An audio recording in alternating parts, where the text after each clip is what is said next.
everybody. Happy Tuesday. Thank you for coming to my stream tonight. Hope you're having a good week so far. Yeah, we are going to play something a little different today.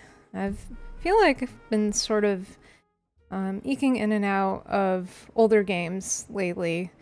I have been picking up some newer games that aren't quite classics. Maybe they are considered classics, I'm not sure. Some of the classics that I'm used to playing for this channel, like some of the Windows 98 titles that you might see here and there. We are not going to be playing that tonight. We're instead going to be playing a game that I'm very fond of from 2013 called the STANLEY Parable. And this is a very interesting narrative-heavy game that really just caught me off guard the first time I played it. I really liked how clever it was. It was very unexpected. It's the sort of game that I normally would tell you to go and play for yourself first, but I know not everyone likes to do that, so I'm gonna go ahead and play it for you. I don't quite remember how long it typically takes to get through a typical playthrough of this game. I am going to have to go back and see. I don't think this is something we're going to finish in one night, but we'll take a couple hours and see where it goes. Yeah, I was very pleasantly surprised by what I played. I don't remember the last time I played. I think, according to Steam, it said something like 3 years ago was the last time I played this one, and I honestly don't remember very much of it. On top of having a goldfish brain, I unfortunately, I just generally don't have the best memory, so it won't quite be like going in blind, but it'll be pretty close. So looking forward to that. Yeah, wondering if you guys have seen the latest Nintendo Indie Direct that went live. Just to tell you a bit about that, Mineko's Night Market is finally slated to come out later this year. I forget how long it's been. It's been years since they announced that one. And it's coming out the month of my birthday, so I'm very excited for that one. Let me know if you're looking forward to any of the indies that were recently announced in that broadcast. Hope you guys are having a good week so far. There was another one, I'm trying to think. It was the video game version of the board game Calico that was announced. It looks super cozy and nice, and it has cats. Two of my favorite things, being cozy and being around cats. So very excited for that one, among others. But Mineko's Night Market, definitely one that I'm going to be excited to play later on. Wasn't quite sure I'd ever get a chance to play that, but dreams do come true. Alright. So we're going to get started in just a minute. I'm going to go ahead and bring the music down and get the broadcast going.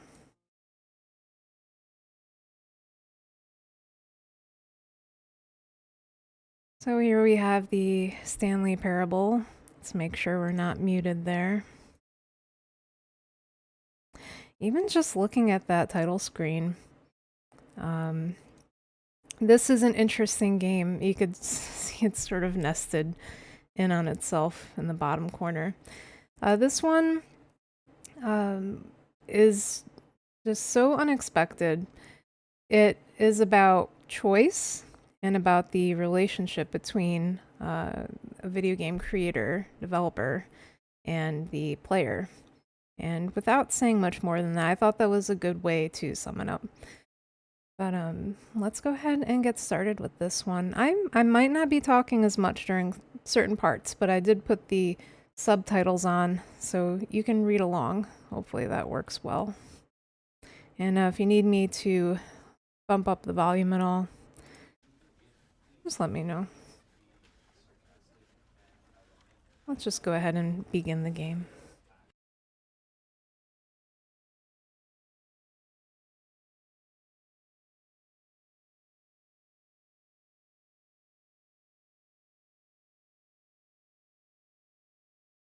This is the story of a man named Stanley. Stanley worked for a company in a big building where he was employee number 427. Employee number 427's job was simple. He sat at his desk in room 427 and he pushed buttons on a keyboard. Orders came to him through a monitor on his desk, telling him what buttons to push, how long to push them, and in what order. This is what employee 427 did every day of every month of every year. And although others might have considered it soul-rending, Stanley relished every moment that the orders came in, as though he had been made exactly for this job. And Stanley was happy. And then one day, something very peculiar. Ah, thank you. Something that would forever change Stanley. Something he would never quite forget. I'll fix that in a moment. He had been at his desk for nearly an hour when he realized that not one single order had arrived on the monitor for him to follow. No one had showed up to give him instructions, call a meeting, or even say hi. Never in all his years at the company had this happened, this complete isolation. Something was very clearly wrong. Shocked, frozen solid, Stanley found himself unable to move for the longest time. But as he came to his wits and regained his senses, he got up from his desk and stepped out of his office. I'm just gonna go ahead and adjust the volume on that. Thank you for the notification. Hopefully that's a little bit better. Let's actually go in-game to see if we could... Oh, the master volume's up all the way.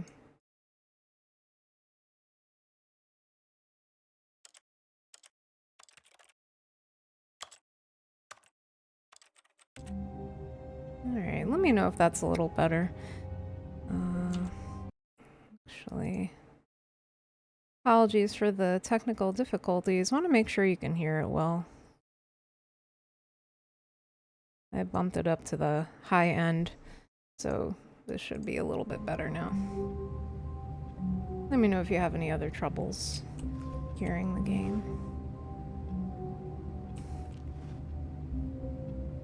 If only we all loved our jobs as much, or were as content with them. I already forgot the controls.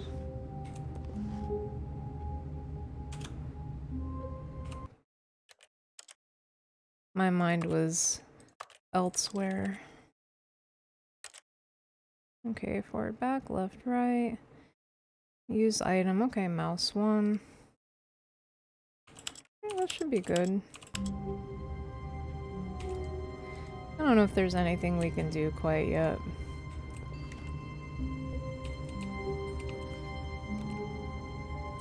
It's starting to come back to me a little bit. Alright, so everyone's pretty much disappeared. A little creepy. Can't open that door. All of his co-workers were gone. What could it mean? Stanley decided to go to the meeting room. Perhaps he had simply missed a memo.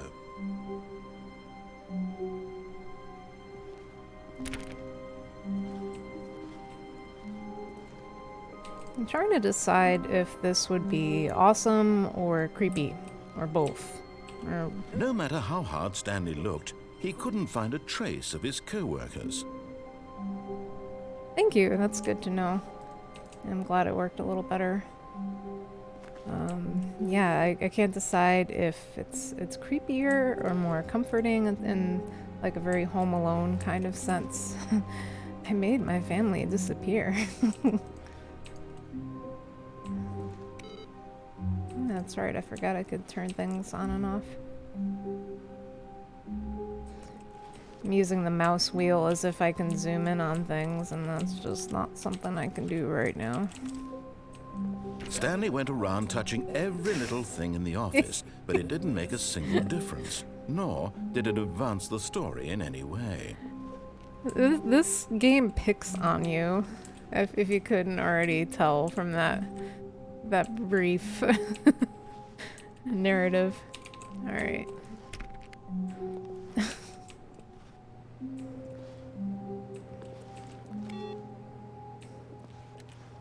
There's also an achievement that you get when you play the game, or sorry, you don't play the game for I think 5 years. You just get an achievement for not playing for around 5 years, and I am gonna be real with you. I've never really cared about achievements very much, so I won't be getting that one for at least another 5 years.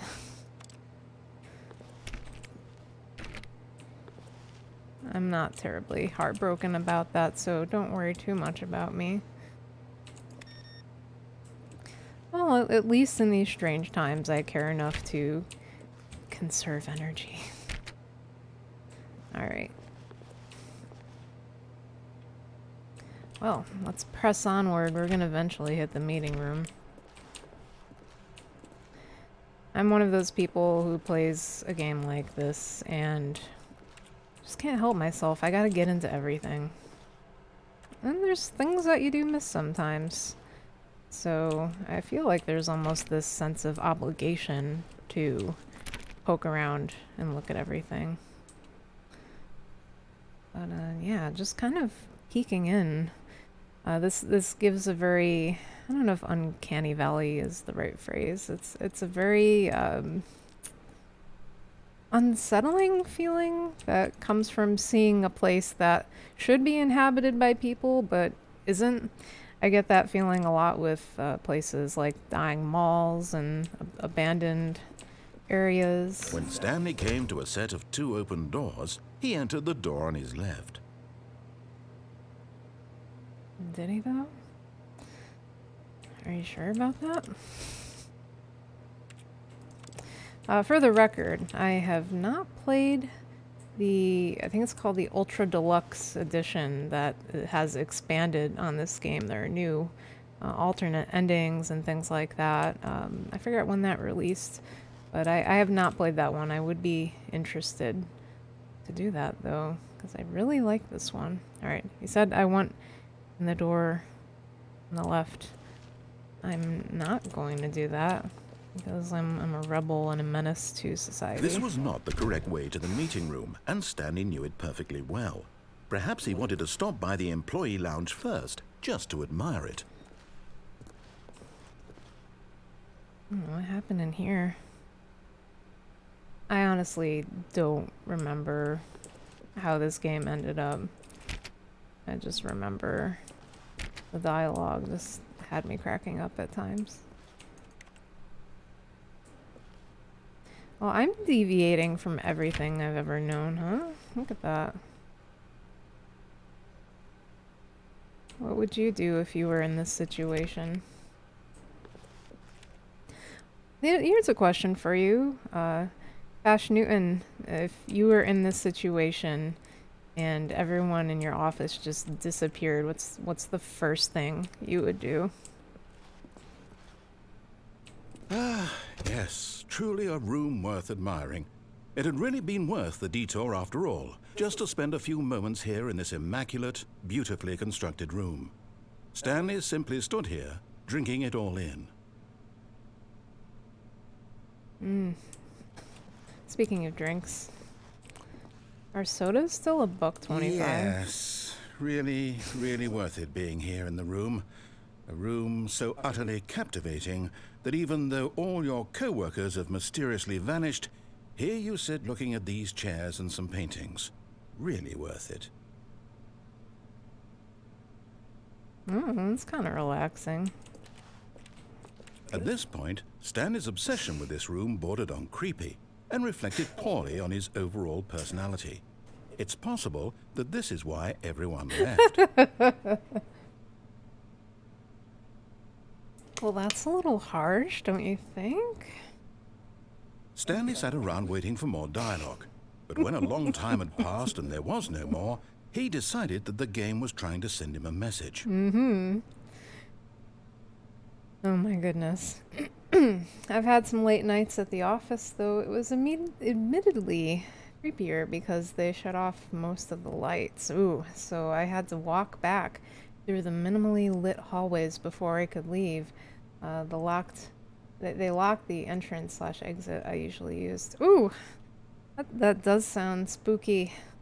There's something to be said for situations like that, I think. Where it's just sort of after hours and you're typically not supposed to be there, but you are anyway, and it's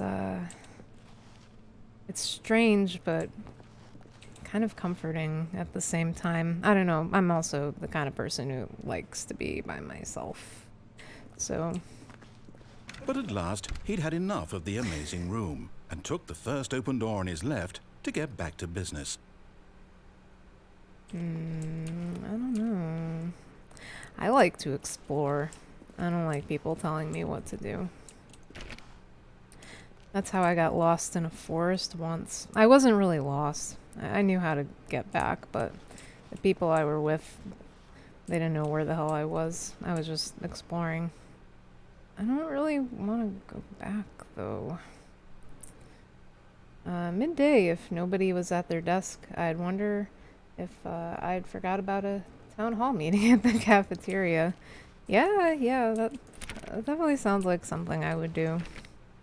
Yeah, you can't help but wonder, am I supposed to be somewhere else? Or is where I am exactly where I should be?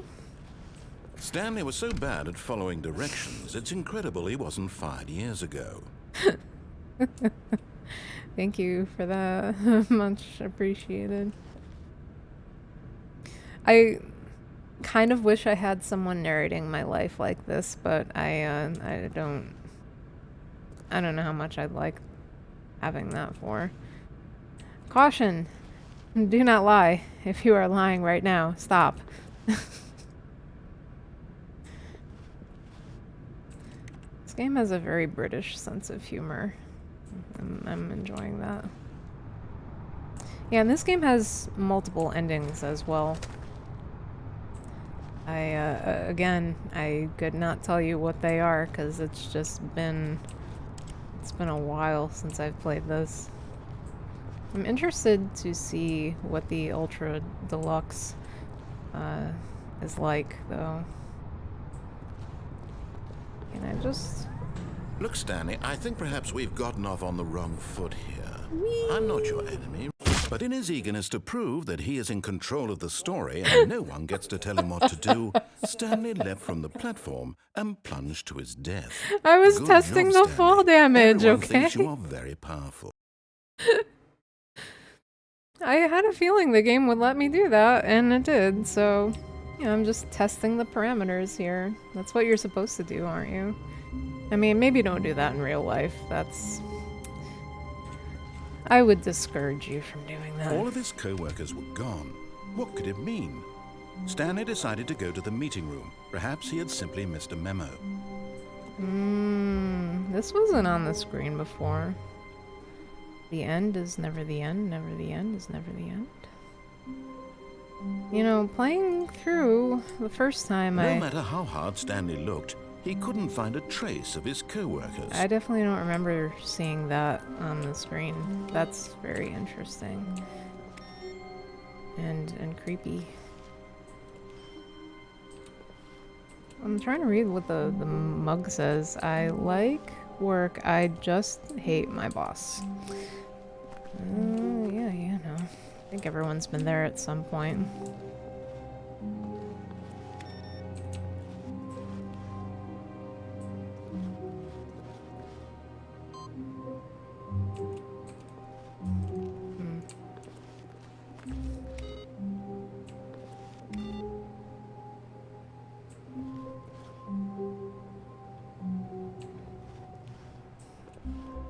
I hate Mondays.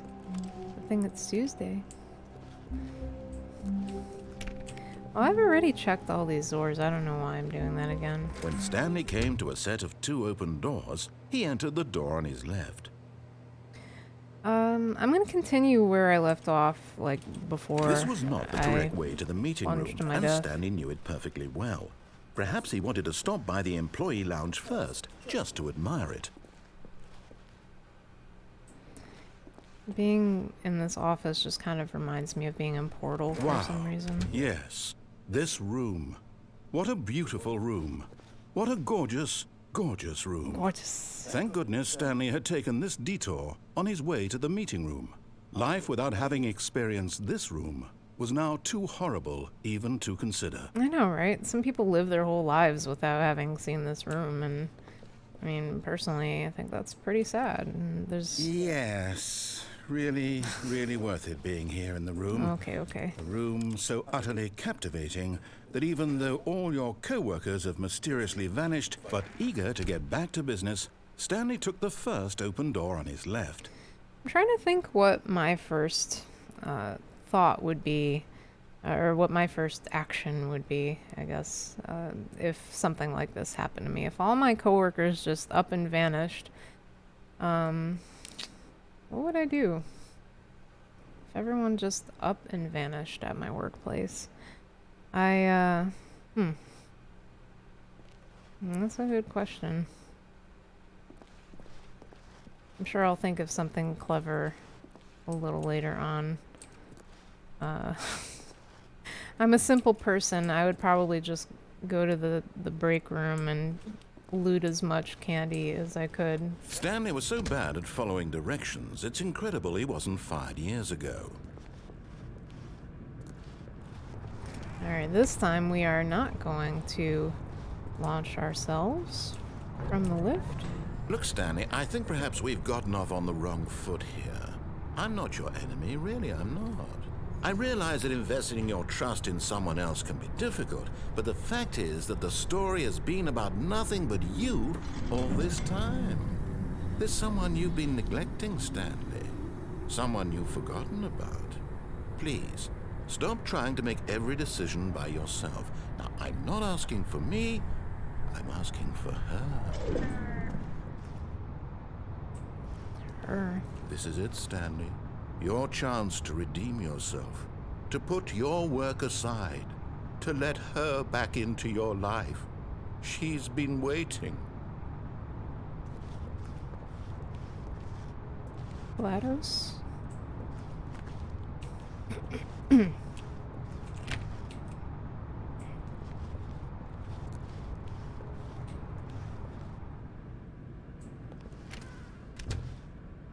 Boy, I guess I don't live a very adventurous life if the first thing I do is take from the candy dish. Just dump it all in my bag. I don't know. I can think of a few coworkers I'd probably want to steal their lunch from the fridge, because it's not like they need it anymore. Everyone's just gone. And it would just be a waste of food otherwise. And I know one person brings really good lunches, so... yeah, maybe I'd do that. Oh. That's her, Stanley. You need to be the one to do this, to reach out to her. If you can truly place your faith in another, then pick up the phone. Can I unplug this? As Stanley picked up the phone, a white light engulfed him, filling him not just with radiance, but with hope. Hope for a life reunited one... Wait. Oh, goodness. Stanley, did you just unplug the phone? No, that wasn't supposed to be a choice. How did you do that? You actually chose incorrectly? I didn't even know that was possible. Neither did I. Double check.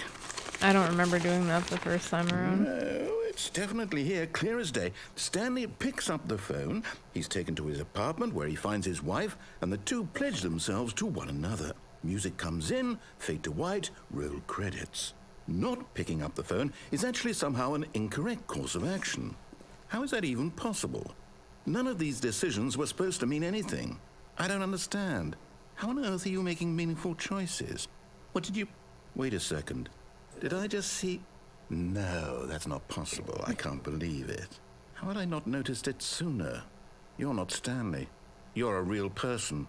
I can't believe I was so mistaken. This is why you've been able to make correct and incorrect choices. And to think I've been letting you run around in this game for so long. If you'd made any more wrong choices, you might have negated it entirely. It's as though you completely ignored even the most basic safety protocol for real-world decision-making. Or did you not grasp the severity of the situation? Well, I won't have that kind of risk on my watch.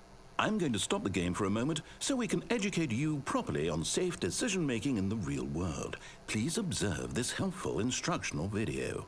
Tutorial time. Choice. It's the best part of being a real person. But if used incorrectly, can also be the most dangerous.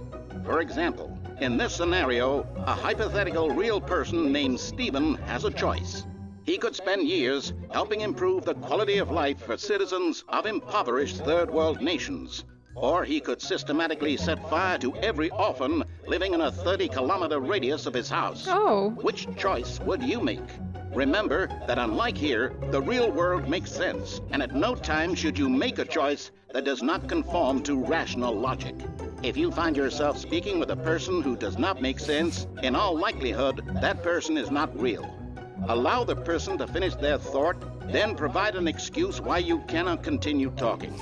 Turn to a partner and practice saying, "My goodness, is it 4:30? I'm supposed to be having a back, sack, and crack."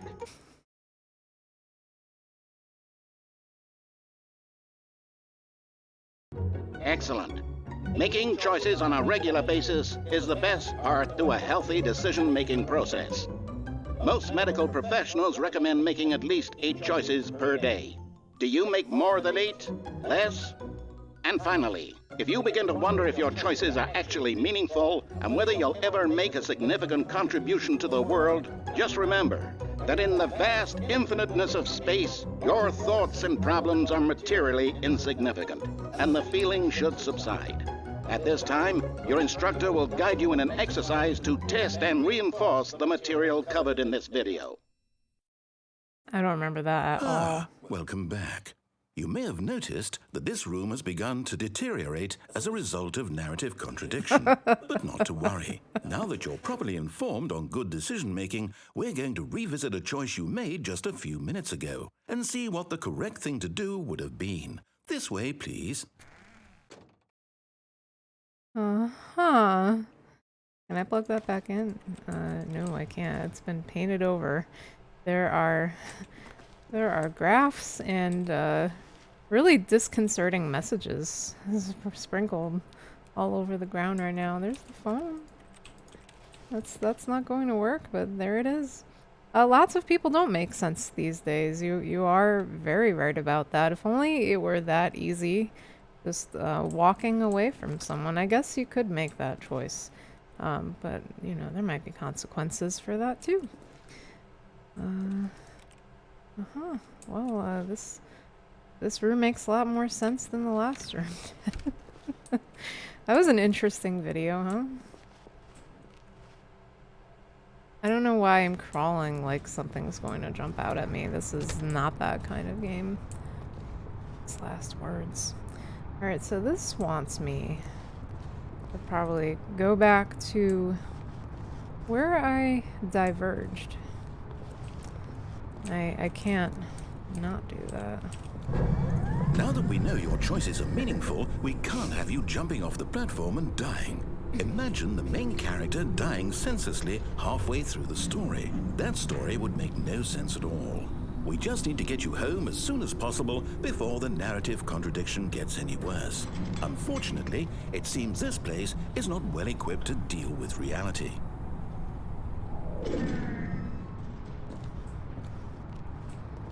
Oh, it certainly doesn't seem that way, does it? Oh, there's a penalty for jumping off the cargo lift. $5,000. Wow. Well, I don't know how that works if I'm already dead, but that's a bit much. Alright, back through the door we go. I still shouldn't be lying. That's... I didn't realize I could... I don't know why the lights are going on and off here. I'm just trying to interact with everything. Alright. Clicky, clicky.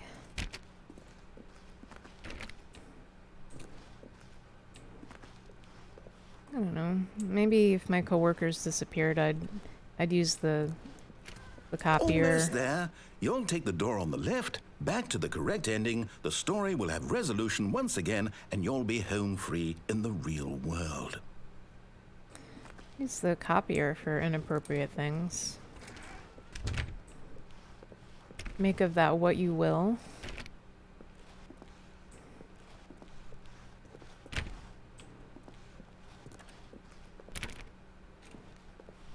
I'm getting liminal space back Now room remember, vibes from all this. you need to do is behave exactly as Stanley would. That means choosing responsibly and always putting the story first. I'm quite sure you'll be up to the task. Just follow my lead and you'll be fine. All right. When Stanley came to a set of 2 open doors, he entered the door on his left. No! Why did you do that? Quickly, hurry back in the other direction. Perhaps we're not too late. Oh my god. This is very unfamiliar to me. I would remember cabinets clipping out of the walls. Wow. That seems like a very inefficient filing cabinet, huh? I kind of like it. I kind of love the chaos. Oh, even the pictures on the walls are all screwed up. Oh, okay.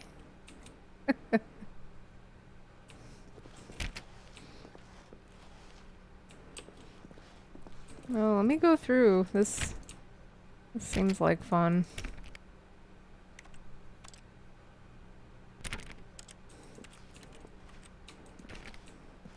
I don't think that's gonna let me through. Well, I tried.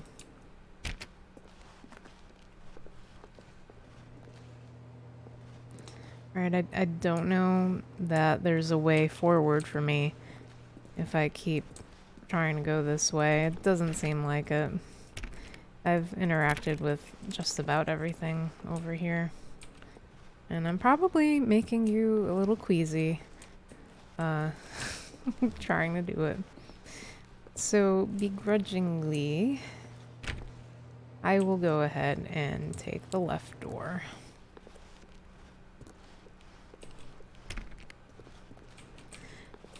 Proof that humans will do whatever it takes to avoid a meeting sometimes.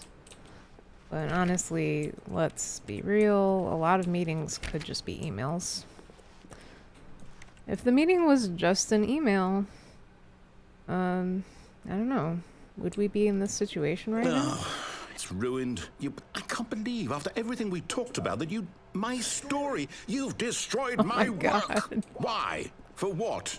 What did you get out of that? What did you think was so special about seeing the game undone, left here like so much garbage? It's worthless now.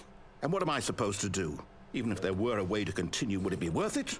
To know that my story is now incorrect? How can I go back to that? I can't erase that knowledge. I'll have to live with it forever, reliving its impossibility forever. I couldn't live that way. Is it better to shut the game down entirely? To willingly destroy all of my work? I don't know. What's the answer? What do I do? What do I do? What do I... No, I have to. I have to shut the game down. I have to. I have to.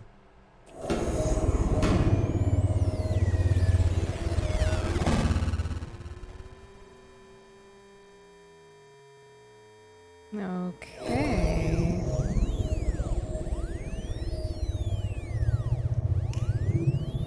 Oh, I'm here. Wow. I'm still here.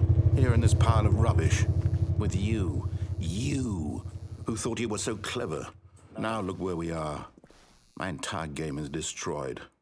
It was the only thing in the world that was mine, and you've run it into the ground. What, did you think that would be funny? You just had to see? Didn't I impress upon you how important it was to be like Stanley? He actually knows how to do what I tell him to. He understands that if I say to do something, there's a damn good reason for it. That thought hadn't even occurred to you, had it? That there's a world outside of you? You're a child. Oh, my story. If you'd just gone through the door on the left, you would have seen it. There was a whole underground facility. You would have destroyed it and been victorious. It would have been so perfect. I worked so hard on it. I tried so hard. Behave exactly as Stanley would. That means choosing responsibly and always putting the story first. I'm quite sure you'll be up to the task. Just follow my lead and you'll be fine. All right. When Stanley came to a set of 2 open doors, he entered the door on his left. Well, it just dropped me back into this room. That I feel like I was in the... No! Why did you do that? Quickly, hurry. Man. Oh, it just cut me off. Wait. Wow. Oh my gosh. Do I need to leave and come back? Hold up.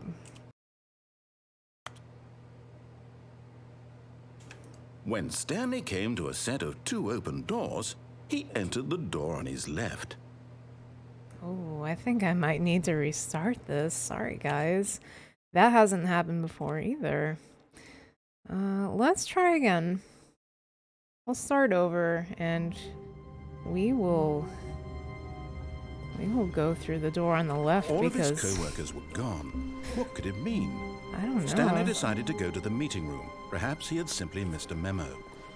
I've been trying to go through the door on the No matter right. how hard Stanley looked, he couldn't find a trace of his co-workers. I've been trying to go through the door on the right way too many times. And yeah, that's hard to say if it's intentional or not, or if I'm just making the game bug out, because like the screen's definitely had something a little different before. I had never been through that sequence before. That was interesting. But I just love how the game just breaks for you. It's very unconventional. This is one of those games that you kind of wish you could go back to the first time that you played it, because it has that much of an impact.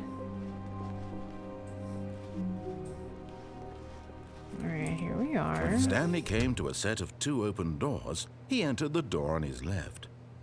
Yeah, I'm not sure. I think for the sake of not bugging out again, well, I really want to see if I could just get back to that phone and see what happens. This was not the correct way to the meeting room, Okay, there and it is. Stanley Not knew it bugged out at perfectly least. well. Perhaps he wanted to stop by the employee lounge first, just to admire it. Alright, this time I will not break the game. The lounge was sublime, a work of art. What was it about this room that called so deeply and so personally to Stanley? Its grace? Its subtle charm? No. Stanley knew it was something deeper, something darker. Can't tell if just maybe reading into it too much, but Yes, really worth it being here in the room. But eager to get back to business, Stanley took the first open door on his left. no, we're not doing that. This time we're going to answer Stanley was the so phone. bad at following directions, it's incredible he wasn't fired years ago. Oh yeah, don't go. Look, too far. Stanley, I think perhaps we've gotten off on the wrong foot here. I'm not your enemy, really, I'm not. I realize that investing your trust in someone else can be difficult, but the fact is that the story has been about nothing but you all this time. There's someone you've been neglecting, Stanley. Someone you've forgotten about. Please, stop trying to make every decision by yourself. Now, I'm not asking for me, I'm asking for her. And I guess I'm speaking This as... is it, Stanley. Your chance to redeem yourself. To put your work aside. To let her back into your life. She's been waiting. I'm speaking on the outside looking in here, but I've never really worked in an office before. I feel like there's something alluring about the office environment, which I don't know, there's like a certain, I don't want to say it's sterile. I don't think that's always true, but it's not a very threatening place to be. I guess where I work now is somewhat akin to an office sometimes, but That's her, here we Stanley. go. You need to be the one to do this. To reach out to her. If you can truly place your faith in another, then pick up the phone. All right, what's gonna happen now?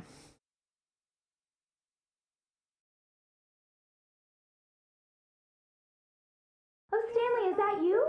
Hold on, sweetie. Sorry to keep you waiting. I'm just pulling the bread out of the oven. All right. Okay, there we go. All right, now, I want you to come in and tell me all about your day. Oh my god. Gotcha! Oh, come on. Did you actually think you had a loving wife who'd want to commit their life to you? I'm trying to make a point here, Stanley. I'm trying to get you to see something. Come inside. Let me show you what's really going on here. I just smacked my elbow on the desk because I was startled by that. Holy crap. Just say no. This is I a don't very like the sad mannequins. story about the death of a man named Stanley.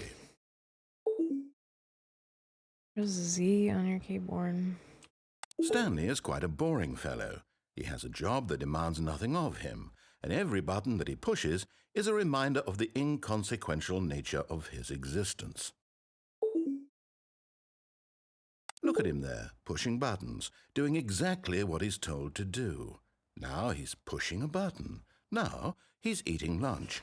Now he's going home. Now he's coming back to work. One might even feel sorry for him, except that he's chosen this life. This is a little too real. Turn on the sink. Poke the mannequin. I can't even go through. I can't leave. I can't do anything. But in his mind, he can go on fantastic adventures. From behind his desk, Stanley dreamed of wild expeditions into the unknown, fantastic discoveries of new lands. It was wonderful. And each day that he returned to work was a reminder that none of it would ever happen to him. Oh my god. This is this is a little existential.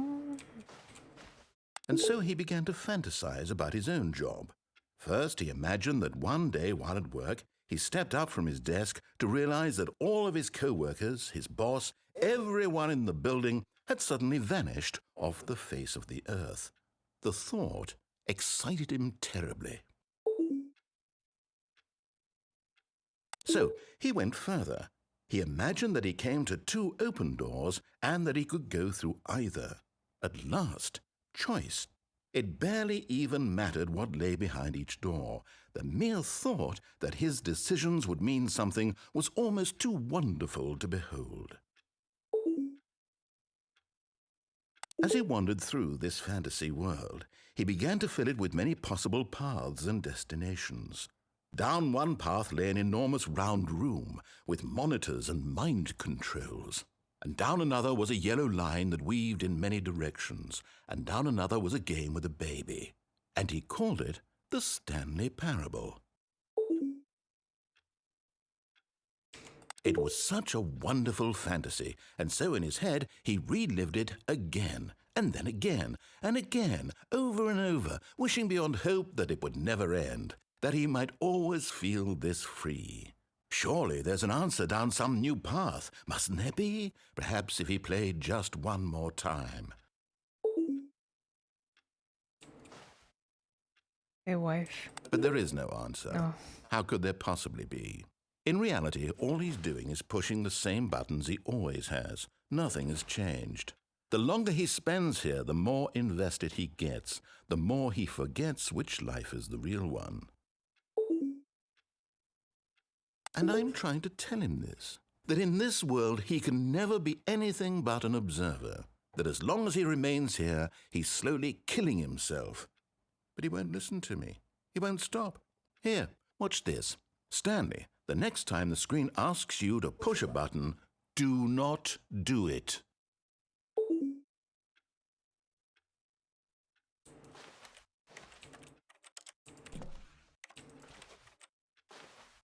I don't know, is that a bed? That bed looks like a better place to be. This is getting a little too existential. I can't do anything. I have to. You see? Can he just not Wow. hear me? How can I tell him in a way that he'll understand that every second he remains here, he's electing to kill himself? How can I get him to see what I see? How can I make him look at himself?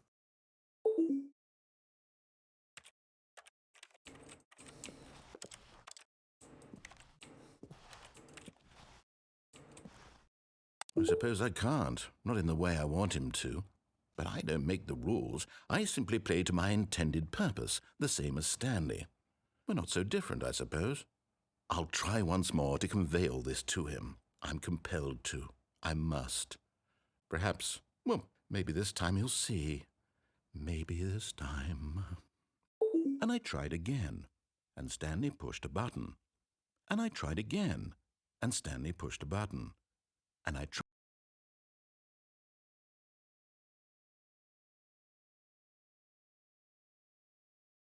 Wow. I don't know what to say about that.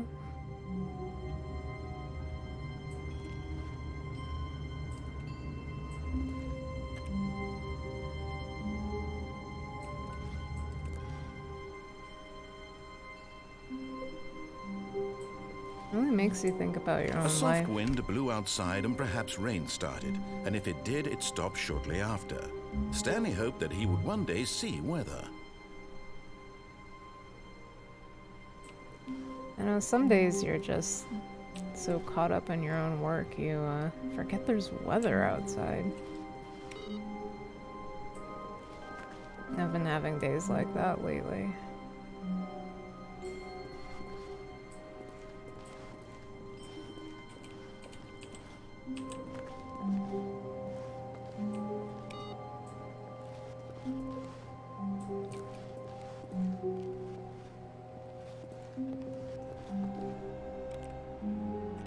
I really like games like this that they make you think, they make you question existence and your own existence in general, and they make you question life and the way things are, and they make you question video games.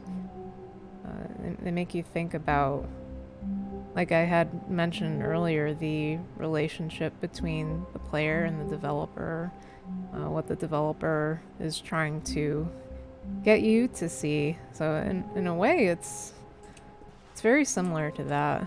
Just it has a lot that makes you think. What does the developer want for the player? This the player being Stanley. When Stanley came to a set of 2 open doors, he entered the door on his left. Alright, so we answered the phone. I think we can put a cap on the right side of the hallway. And let's just go ahead and do what the narrator has intended for us. And continue to play with all of the fixtures and doors. Just in case something's changed. I'm sure it hasn't. I need to take a look at what's written on these whiteboards, though. Yet there was not a single person here either. Feeling a wave of disbelief, Stanley decided to go up to his boss's office, hoping he might find an answer there. There's a whiteboard manager. I kind of want that job. This is the meeting room. Trying to zoom in enough so we can read some of this. Marketing Mondays, Termination Tuesdays, Financial Panic Meeting. Gotta have one of those. Pranking Floor 5 meeting. Oh, very important. Office party. This box is too small. That's fun. What's on this one over here? Targets. Let's see. Get Chris out of the broom closet. Synergize papers. Hire someone to synergize papers. Papers are too synergized. Fire paper guy. Hire somebody to fire the paper synergizing guy. Who moved my desk? please keep the targets on the topic of redacted. The future was yesterday. Tomorrow is now. Tomorrow, complete today's unfinished agenda items. Write next day's agenda. Reflect. Alright, interesting. I absolutely have to putz around because in games like this, the devil is in the details and really just kind of makes the experience better. Bi-quarterly post-review review. We need less reviews. 402 and 405. Want to get rid of the death sport portion in the primary review schedule. But I think that's a stupid idea. More water coolers, more water cooler heaters. Charts need to be more hip to appeal to teenage demographic. Find teenagers to put in teenage demographic. Big net, some sort of child trap. Work harder, hard worker. Teenagers, size of demographic. Space between the teenagers. There's something in the ideas bin. 1, no more bins / trash cans. Renaming of the ideas bin. 3, firing of me. Excuse me. Can't really read what's on the table here, but we can read this. Oh, I missed a couple. What do people want? Things. Money. Let's cross that out. Happy feelings. Mike James, you are fired. Money, more money. Things, but with money to buy more things. Graphs? Graphs about things and money. We have our new product. The stock market is here. Is somewhere here. Colored in segment. Stripes. Requires more secondary research. Target demographic teenagers. Profits, profits, profits. To do, synergize core value expenditures. Shift global market. Right? Monetize free to play. Well, there you go. Help, I'm a post-it. Don't go giving them any ideas. The Boss Appreciation Minute. On your Boss Appreciation Minute worksheet, circle the top 20 things you most love about your boss. Fill out in triplicate and return to your Boss Appreciation Specialist. If you ever find yourself in a conflict with another diligent employee like yourself, but more inclined towards conflict, unless you're the kind of person who initiates conflict, why did we hire you? One of your dreams for the future. Talk radio, lunch, comatose, less air, mitosis, a boat, clear skin, football. Tips for not getting fired. Talk less. Do unbelievably amazing work all the time, every day with no expectation of promotion or recognition. Don't get fired. Stanley just stood there doing nothing at all. He seems to think I have nothing better to do with my time than to sit around and describe every fascinating little detail of his inability to do anything. This is why Stanley and I are on such good terms. You have to read everything. Look at all this. Everyone is unique. You, most of all. This just screams office environment, though. Like, at least everything that I've ever read about working in an office, and to some degree, excuse me, my own workplace. You do see things like this. And the older you get, the more facetious it all seems. More graphs. We need more graphs.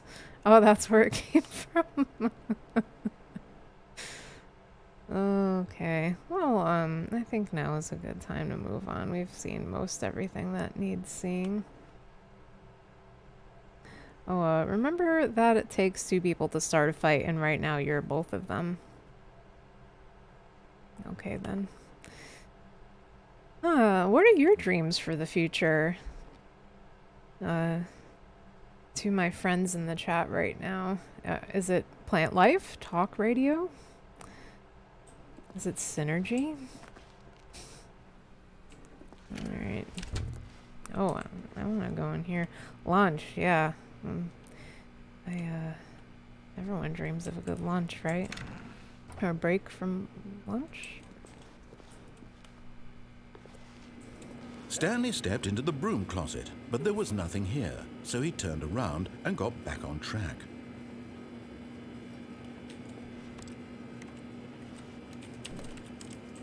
There was nothing here. No choice to make, no path to follow, just an empty broom closet. No reason to still be here. Look at all these free supplies. Quote unquote free. I mean, It was baffling that Stanley was still just sitting in the broom closet. He wasn't even doing anything. At least if there was something to interact with, he'd be justified in some way. As it is, he's literally just standing there doing sweet FA. FA? Oh, I think I know what that is. Are you really still in the broom closet? Standing around doing nothing? Why? Please offer me some explanation here. I'm genuinely confused.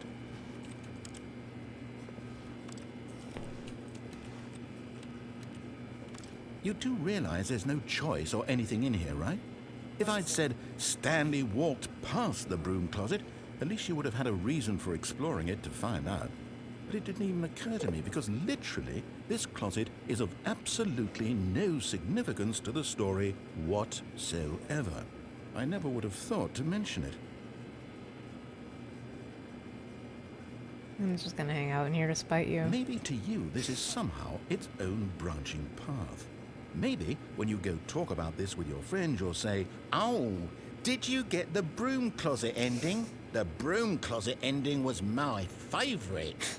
I hope your friends find this concerning. Thanks for throwing that XD in there. I really appreciate Stanley that. was fat and ugly and really, really stupid. He probably only got the job because of a family connection. That's how stupid he is. That or with drug money. Also, Stanley is addicted to drugs and hookers. Yeah, you're right Well, there. I've come to a very definite conclusion about what's going on right now. You're dead. You got to this broom closet, explored it a bit, and were just about to leave because there's nothing here, when a physical malady of some sort shut down your central nervous system and you collapsed on the keyboard. Well, in a situation like this, the responsible thing is to alert someone nearby so as to ensure that your body is taken care of before it begins to decompose. Hello? Anyone who happens to be nearby? The person at this computer is dead. He or she has fallen prey to any number of your countless human physiological vulnerabilities. It's indicative of the long-term sustainability of your species. Please remove their corpse from the area and instruct another human to take their place at the computer, making sure they understand basic first-person video game mechanics and filling them in on the history of narrative tropes in video gaming, so that the irony and insightful commentary of this game is not lost on them. All right, when you've done that, just step out into the hallway.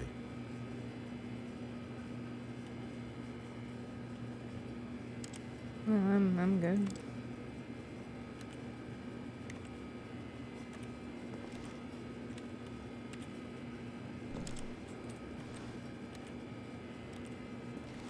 Or maybe that's the end of the dialogue that I get for this broom closet playthrough.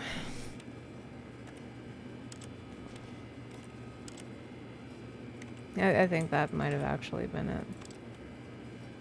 Alright, let's just step out. Ah, second player. It's good to have you on board.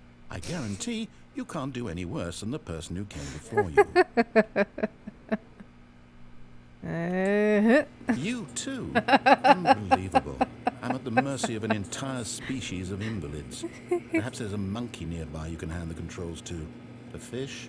Fungus? Look, you can hammer out the details. I'm not particularly picky. I'll just be waiting for when you're ready to pick up the story again.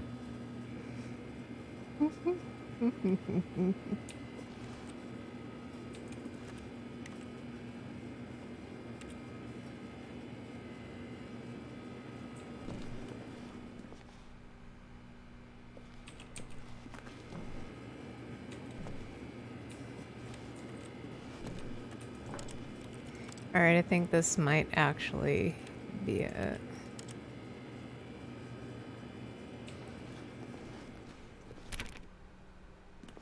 Alright, that door is locked behind me. Let's move ahead. Coming to a staircase, Stanley walked upstairs to his boss's office.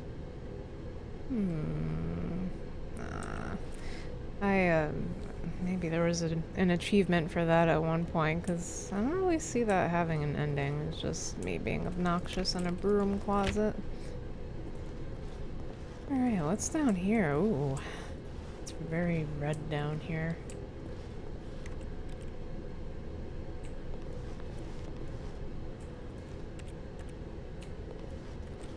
It's very red and spooky down here. But Stanley just couldn't do it.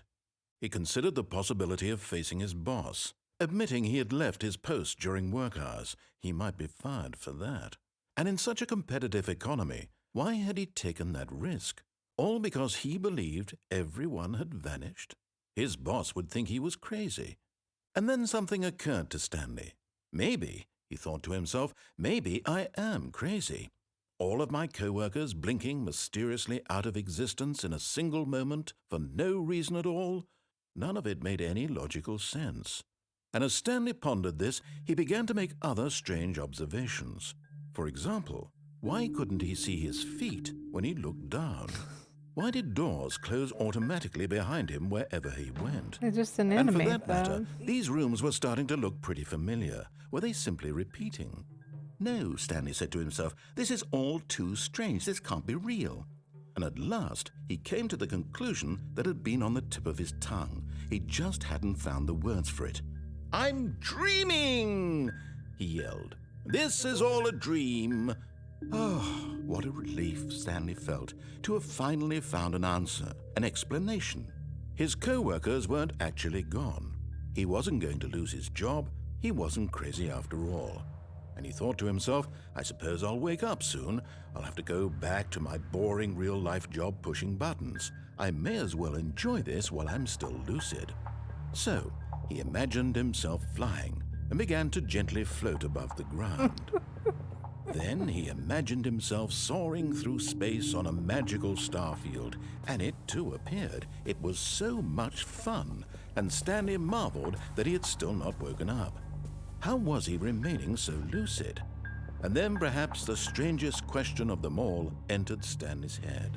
One he was amazed he hadn't asked himself sooner. Why is there a voice in my head dictating everything that I'm doing and thinking? Now the voice was describing itself being considered by Stanley, who found it particularly strange. I'm dreaming about a voice describing me, thinking about how it's describing my thoughts, he thought. And while he thought it all very odd and wondered if this voice spoke to all people in their dreams, the truth was that, of course, this was not a dream. How could it be? Was Stanley simply deceiving himself, believing that if he's asleep, he doesn't have to take responsibility for himself? Stanley is as awake right now as he's ever been in his life. Now, hearing the voice speak these words was quite a shock to Stanley. After all, he knew for certain, beyond a doubt, that this was in fact a dream. Did the voice not see him float and make the magical stars just a moment ago? How else would the voice explain all that? This voice was a part of himself too. Surely, if he could just... He would prove it. He would prove that he was in control, that this was a dream. So he closed his eyes gently, and he invited himself to wake up. He felt the cool weight of the blanket on his skin, the press of the mattress on his back, the fresh air of a world outside this one. Let me wake up, he thought to himself. I'm through with this dream. I wish it to be over. Let me go back to my job. Let me continue pushing the buttons. Please, it's all I want. I want my apartment, and my wife, and my job. All I want is my life exactly the way it's always been. My life is normal. I am normal. Everything will be fine. I am okay.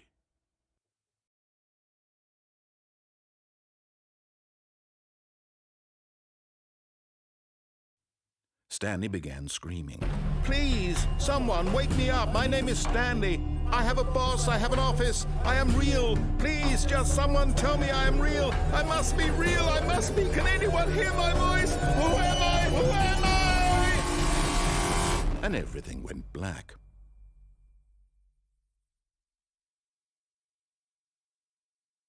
This is the story of a woman named Mariella. Mariella woke up on a day like any other. She arose, got dressed, gathered her belongings, and walked to her place of work. But on this particular day, her walk was interrupted by the body of a man who had stumbled through town talking and screaming to himself, and then collapsed dead on the sidewalk. And although she would soon turn to go call for an ambulance, for just a few brief moments she considered the strange man. He was obviously crazy, this much she knew. Everyone knows what crazy people look like. And in that moment, she thought to herself how lucky she was to be normal. I am sane. I am in control of my mind. I know what is real and what isn't. It was comforting to think this, and in a certain way, seeing this man made her feel better.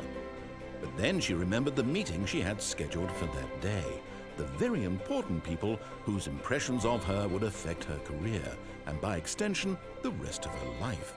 She had no time for this, so it was only a moment that she stood there, staring down at the body. And then she turned and ran. Interesting. I feel like we're only in control of so much.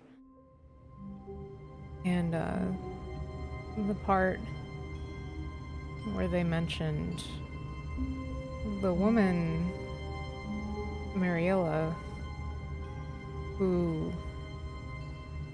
was subject to the impressions of other people who might decide her fate moving forward.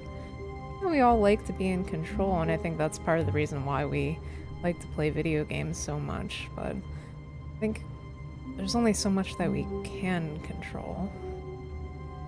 And this is not the view that I had when I was originally in my office, so let's step outside here.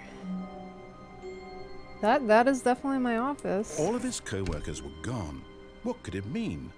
Stanley decided to go to the meeting room. Perhaps he had simply missed a memo. Oh, okay. I don't remember that either. I don't remember that. Maybe I felt like the first time around, okay, I've interacted with enough doors. A lot of these just aren't going to open. You know, the broom closet being, I feel, more of an obvious example that you could open the door, but okay, let's... Welcome to the whiteboard ending. Is there like an actual ending, or is this just the tease? Console bark?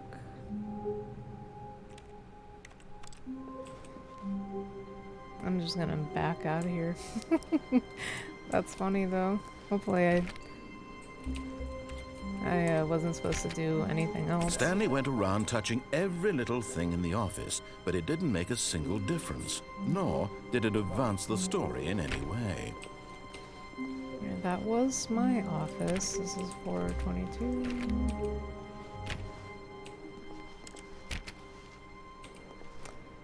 Okay. Well, we are here now. We're missing part of the room that... When Stanley came to a set of 2 open doors, he entered the door on his left. I want to believe there's more on the right side somewhere, but I think we've explored all of those options that we had. Let's just go back through the left door.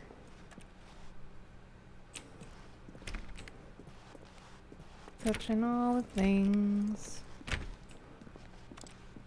What kind of weather do you think is out there? Stanley just really wanted to see weather. If it was you exploring this unusual office, what kind of weather would you like to see outside? I like rain on a work day.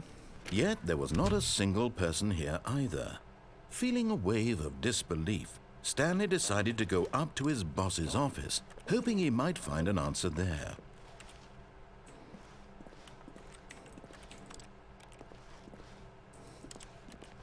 Yeah, I like a rainy day. It's the sound of rain hitting the roof at work is kind of nice. Oh, we already did that. Let's not do the broom closet thing again. Coming to a staircase, Stanley walked upstairs to his boss's office. I kind of want to go back downstairs and see if I can interact with the car. So my apologies. I know we've already been down there, but there was also a hallway that I didn't really get to interact with. But Stanley just couldn't do it. He considered the possibility of facing his boss, admitting he had left his post during work hours. He might be fired for that. And in such a competitive economy, why had he taken that risk? All because he believed everyone had vanished? His boss would think he was crazy. Maybe I could have And then just something moved. occurred to Stanley. Maybe, he thought to himself, maybe I am crazy. All of my co-workers blinking mysteriously out of existence in a single moment for no reason at all. None of it made any logical sense. That's why And he as said Stanley it was pondered this, repeating before. he began to make I didn't other realize strange that. observations. For example, why couldn't he see his feet when he looked down? Why did doors close automatically behind him wherever he It went? wasn't in the budget, And for though. that matter, these rooms were starting to look pretty familiar. Were they simply repeating? No, Stanley said to himself, this is all too strange. This can't be real. And at last, he came to the conclusion that had been on the tip of his tongue. He just hadn't found the words for it. I'm dreaming, he yelled. This is all a dream. Oh, what a relief Stanley felt to have finally found an answer, an explanation. His co-workers weren't actually gone. He wasn't going to lose his job. He wasn't crazy after all. And he thought to himself, I suppose I'll wake up soon. I'll have to go back to my boring real-life job pushing buttons. Sorry, guys. I may as I well could have been enjoy this moving while to I'm this still lucid. area. So he imagined himself flying and began to gently float above the ground. Then he imagined himself soaring through space on a magical starfield, and it too appeared. It was so much fun, and Stanley marveled that he had still not woken I up. feel like I'm in the How Windows was he 98 remaining so screensaver. lucid?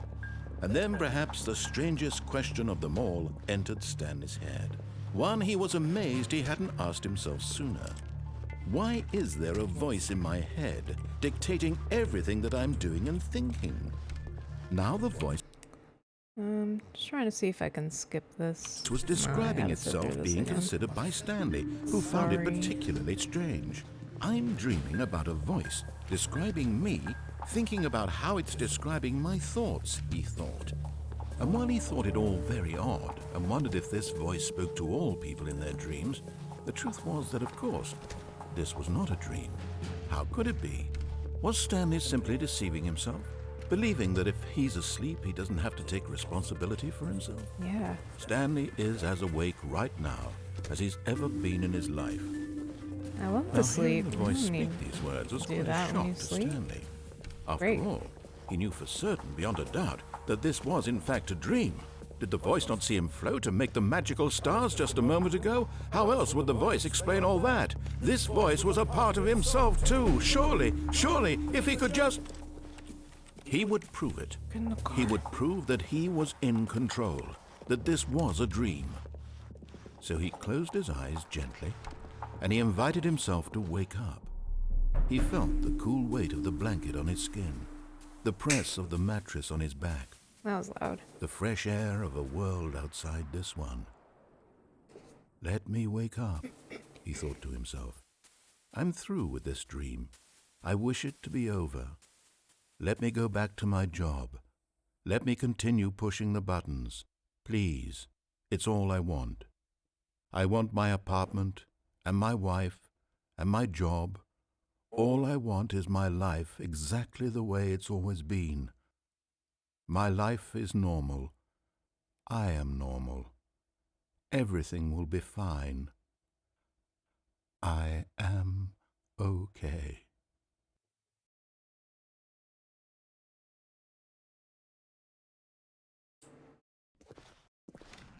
Stanley began screaming. Please, someone, wake me up. My name is Stanley. I have a boss. I have an office. I am real. Please, just someone tell me I am real. I must be real. I must be. Can anyone hear my voice? Who am I? Who am I? And everything went black.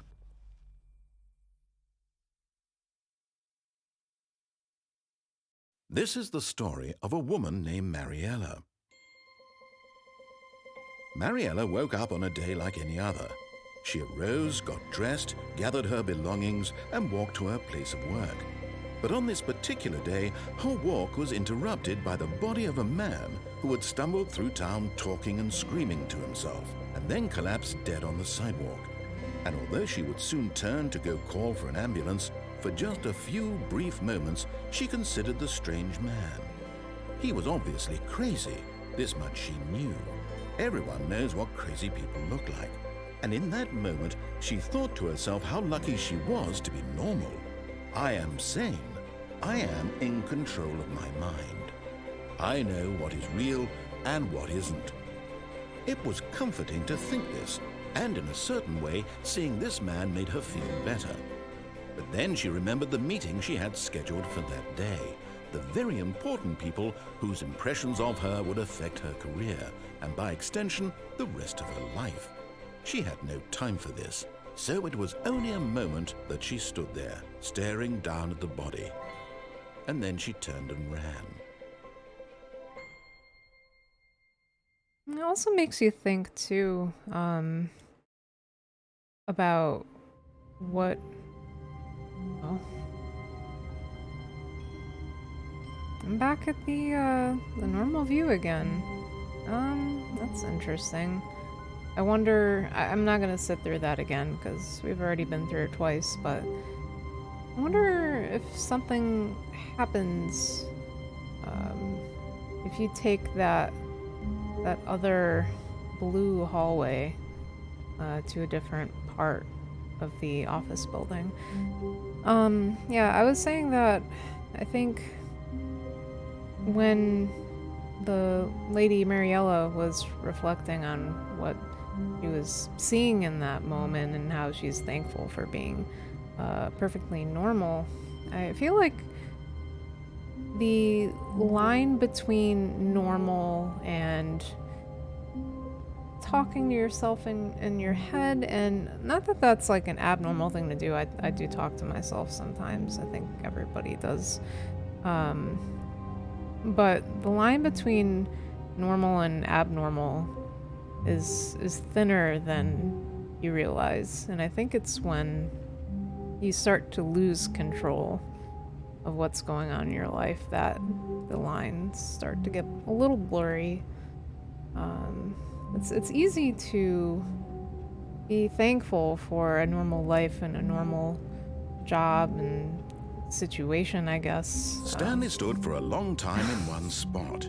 It's part of a game. He likes to see how long he can go without dying. So far, he's doing excellent. And if he just stays right where he is, I'm sure he'll keep up that good momentum. Let's observe the genius at work. But yeah, I think normal is relative, and I think we take what some people would consider normal to be, we take it for granted sometimes. And normal means different things to different people. I mean, just the times that we live in right now are, I hate to use the phrase the new normal, but not that long ago, it wouldn't have been normal at all, so I don't really know where I'm going with this. I'm just reflecting. Already this was uncomfortable, and Stanley decided that as soon as he found a new space he felt safe in, that he would never leave it again in his life. I'm wondering what's changed, though.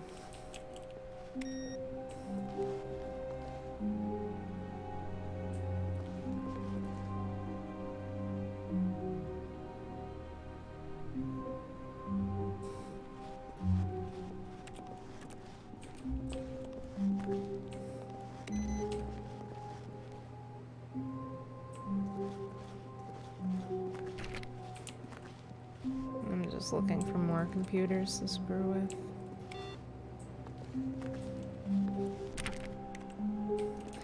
I wish I could remember how many endings this game has, because I was really surprised that there were even this many.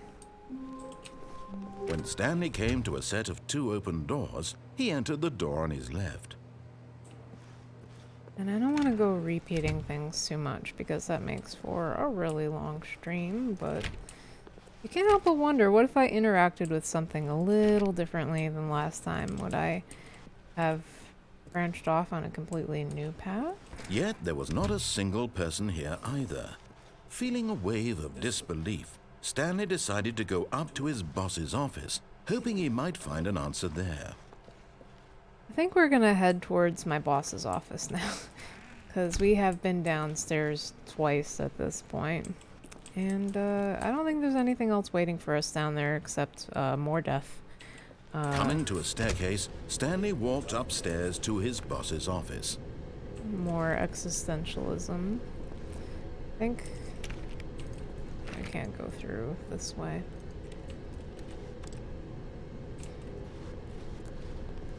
Oh yeah, it gets real fancy up here, I forgot.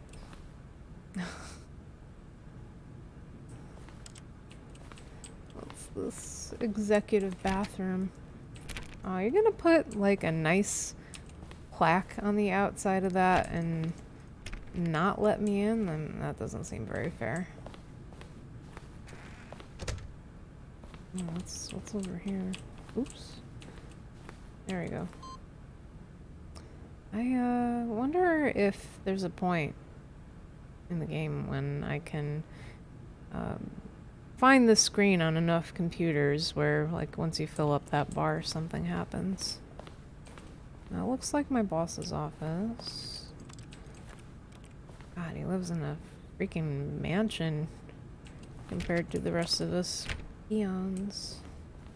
Okay. Stepping into his manager's office, Stanley was once again stunned to discover not an indication of any human life. Shocked, unraveled, Stanley wondered in disbelief who orchestrated this, what dark secret was being held from him. What he could not have known was that the keypad behind the boss's desk guarded the terrible truth that his boss had been keeping from him. And so the boss had assigned it an extra secret PIN number, 2845. But of course, Stanley couldn't possibly have known this. Play the piano. What else can I interact with? Stanley just sat around twiddling his thumbs. Trying to input anything on the device was useless, since he could never possibly know that the combination was 2845. I like that the game accounts for 2845. Got it, thanks. Is that a cat picture? Ooh, it's a cat picture. Nice. Gotta get cats. Oh. Forgot, but it turns out that the panel's emergency override kicked in, and the door just opened all by itself. And Stanley got the hell along with the story. Well, whoop-de-doo. What's in that briefcase?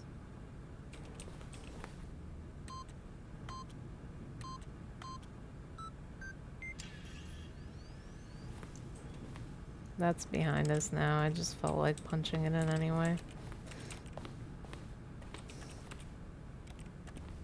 I don't think there's anything here for me. Nice digs, though. It's on the other side of that door. Oh. Well, this is giving me Portal vibes. I don't know why this is here. I like these forbidden back rooms, you know?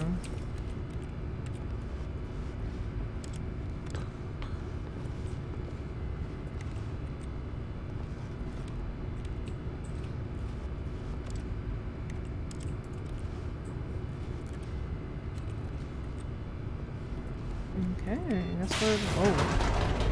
Thank you for that. I appreciate it. Guess we're going downstairs now. Loading, loading, loading, loading. Descending deeper into the building, Stanley realized he felt a bit peculiar. It was a stirring of emotion in his chest, as though he felt more free to think for himself, to question the nature of his job. Why did he feel this now, when for years it had never occurred to him? This question would not go unanswered for long. Okay, let's press on.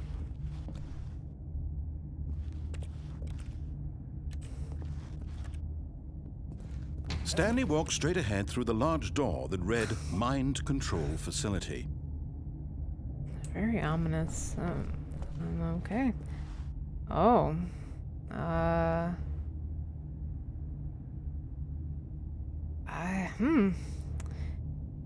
Fash Newton, if you're still out there, should I go left or right? What do you think? Escape or mind control facility? There's a different ending for each choice, I'm sure. But I'll leave it up to you, the viewer, to make this choice for me.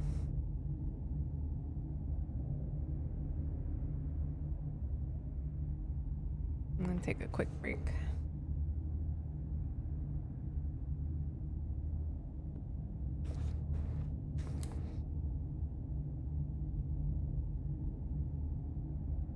I'll give you another second. To my viewer, left or right? What do you think?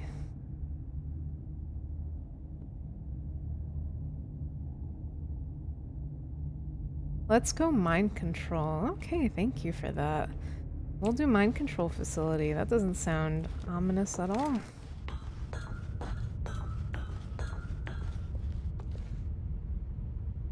If that ain't spooky, I don't know what is. Alright, I guess we hit this button. The lights rose on an enormous room packed with television screens. This seems a little What familiar. horrible secret did this place hold? Stanley thought to himself. Did he have the strength to find out?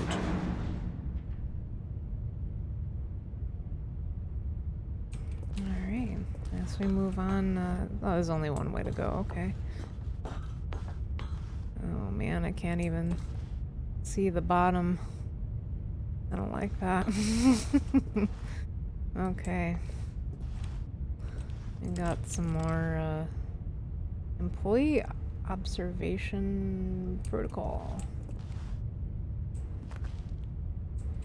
I wish I could just zoom in on what these things say. I don't think you can, though. Alright, let's just push the button.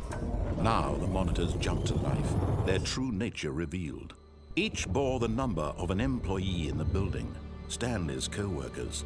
The lives of so many individuals reduced to images on a screen, and Stanley, one of them, eternally monitored in this place where freedom meant nothing.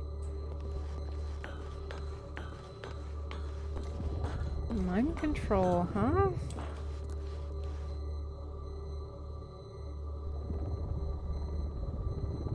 That's a little unnerving, huh? That's where it came from, right? This is very disarming. I'm just sort of taking it all in right now.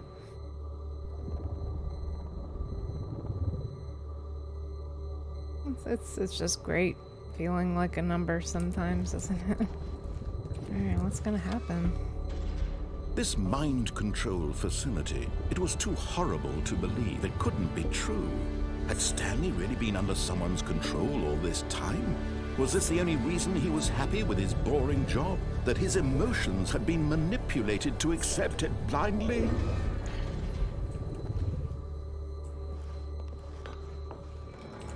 No, he refused to believe it. He couldn't accept it. His own life in someone else's control? Never! It was unthinkable, wasn't it? Was it even possible? Had he truly spent his entire life utterly blind to the world? That's a pretty dystopian thought. But here was the proof, the heart of the operation. Controls labeled with emotions, happy or sad or content. Walking, eating, working, all of it monitored and commanded from this very place.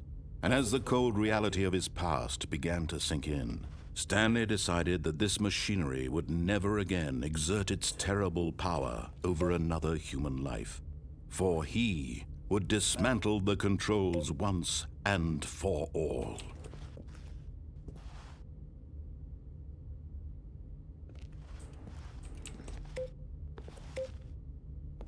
That's some pretty deep stuff.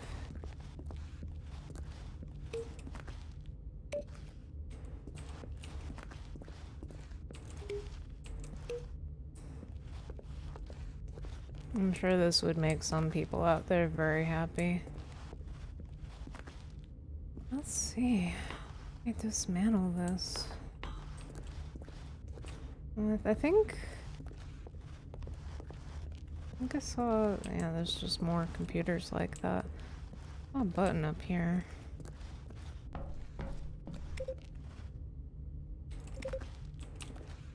I have to do it in order?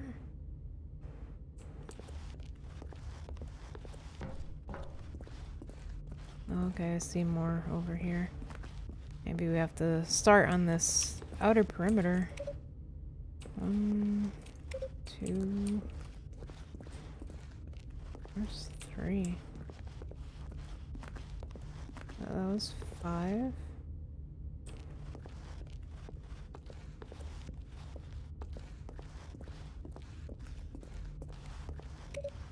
Three.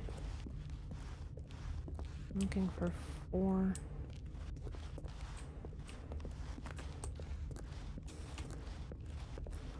One, 2, 3 was on the other side.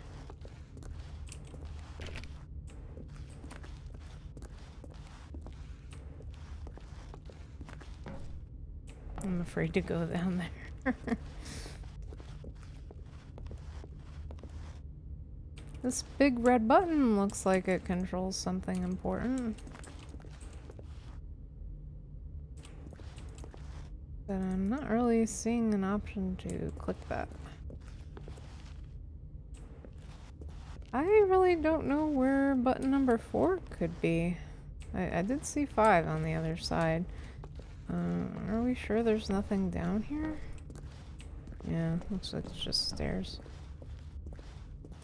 Maybe I'll just go through that door and see what happens.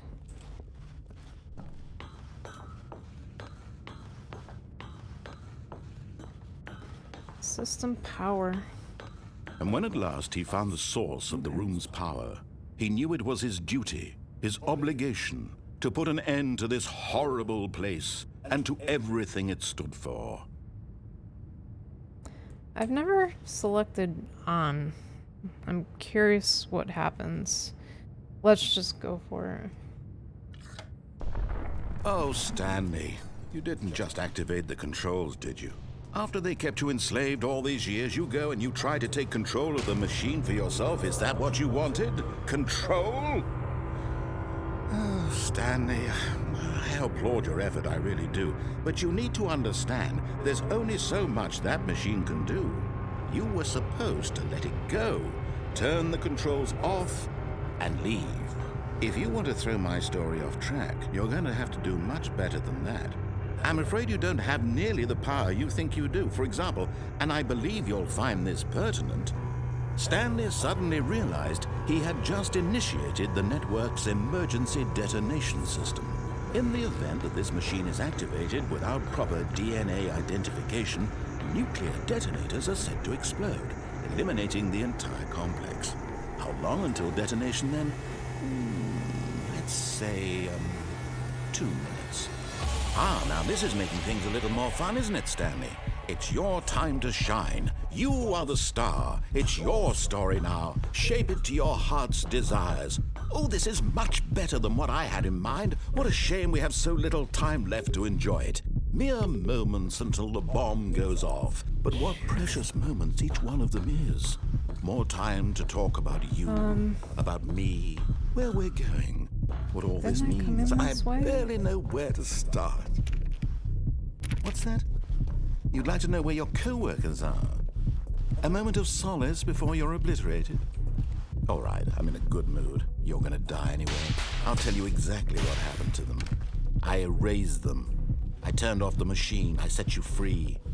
Of course, that was merely in this instance of the story. Sometimes when I tell it, I simply let you sit there in your office forever, pushing buttons endlessly and then dying alone. Other times, I let the office sink into the ground, swallowing everyone inside, or I let it burn to a crisp. I have to say this, though, this version of events has been rather amusing. Watching you try to make sense of everything and take back the control wrested away from you, it's quite rich. I almost hate to see it go. But I'm sure whatever I come up with on the next go-around will be even better. My goodness, only 34 seconds left. But I'm enjoying this so much. You know what? To hell with it. I'm going to put some extra time on the clock, why not? These are precious additional seconds, Stanley. Time doesn't grow on trees. Oh dear me, what's the matter, Stanley? Is it that you have no idea where you're going or what you're supposed to be doing right now? Or did you just assume when you saw that timer that something in this room was capable of turning it off? I mean, look at you. Running from button to button, screen to screen, clicking on every little thing in this room. These numbered buttons, no, these colored ones. Or maybe this big red button, or this door. Everything, anything, something here will save me. Why would you think that, Stanley? That this video game can be beaten? Won? Solved? Do you have any idea what your purpose in this place is? Stanley, you're in for quite a disappointment. But here's a spoiler for you. That timer isn't a catalyst to keep the action moving along. It's just seconds ticking away to your death. You're only still playing instead of watching a cutscene because I want to watch you for every moment that you're powerless. To see you made humble. This is not a challenge. It's a tragedy. You wanted to control this world, that's fine. But I'm going to destroy it first, so you can't. Take a look at the clock, Stanley. That's 30 seconds you have left to struggle. 30 seconds until a big boom and then nothing. No ending here, just you being blown to pieces. Will you cling desperately to your frail life, or will you let it go peacefully? Another choice. Make it count, or don't. It's all the same to me, all a part of the joke. And believe me, I will be laughing at every second of your inevitable life from the moment we fade in until the moment I say, happily ever up. Okay. I should have just tried to shut the thing off after turning it back on, but that was very Portal-esque. Wow. All of his co-workers were gone. What could it mean? Stanley decided to go to the meeting room. Perhaps he had simply missed a memo. Yeah, that's what I'm familiar No with. matter how hard Stanley looked, he couldn't find a trace of his co-workers.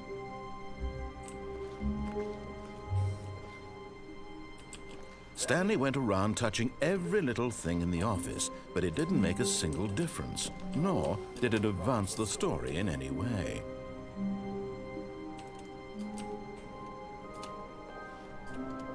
I feel like I should be able to... There we go.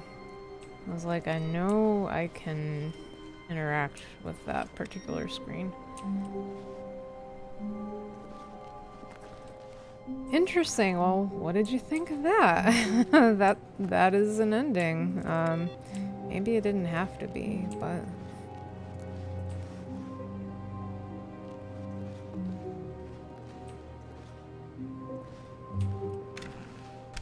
Oh, I didn't mean to close that door, but okay.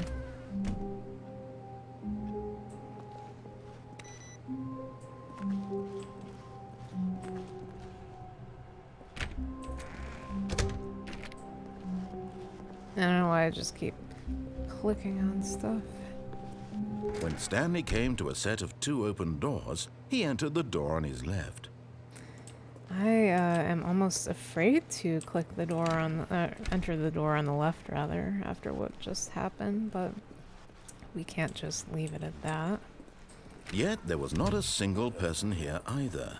Feeling a wave of disbelief, Stanley decided to go up to his boss's office.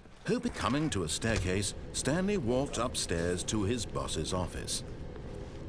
I feel like I didn't really have time to process what just happened in that last part of the game because I was just so busy running around trying to find a way to just make that stop. A little diabolical. Alright. Stepping into his manager's office, 45. Stanley was once again stunned to discover not an indication of any human life. What could it... Stanley was in such a rush to get through the story as quickly as possible, he didn't even have a single minute to just let the narrator talk. That kind of anxiety isn't healthy, so he relaxed for a few moments with some calming New Age music.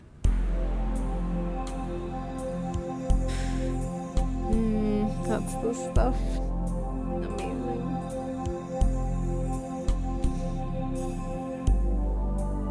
Feeling soothed and rejuvenated, Stanley calmly walked forward into the opened passageway. Thank you. Appreciate that. I think that we are gonna go give that mind control room another try, but instead of setting off that countdown timer, we're going to hit yes instead of no.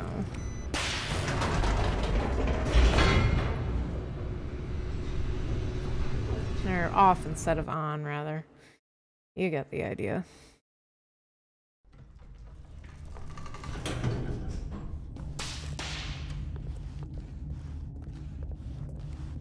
Stanley walked straight ahead through the large door that read Mind Control Facility.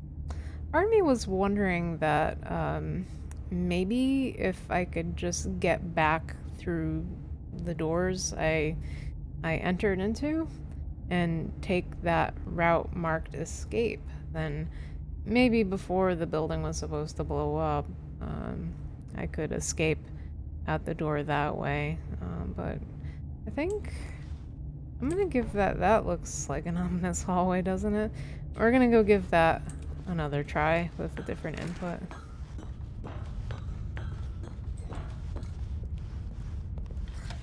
The lights rose on an enormous room packed with television screens. What horrible secret did this place hold? Stanley thought to himself. Did he have the strength to find out? I just love how this game is filled with just these big obvious buttons. I mean, that makes sense why you would want to have that there. You don't want anything to get lost. Now the monitors jumped to life, their true nature revealed.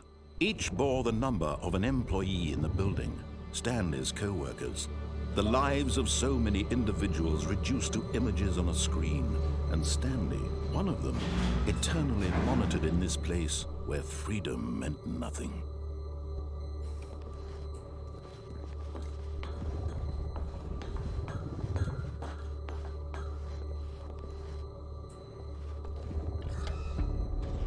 This mind control facility, it was too horrible to believe. It couldn't be true. Had Stanley really been under someone's control all this time? Was this the only reason he was happy with his boring job? That his emotions had been manipulated to accept it blindly? I noticed a couple of these, like one in the corner said fired. I can't help but wonder why there would be a need to fire somebody if you're controlling them. Like, couldn't you just... I don't know, to what extent they're controlling these people too, but...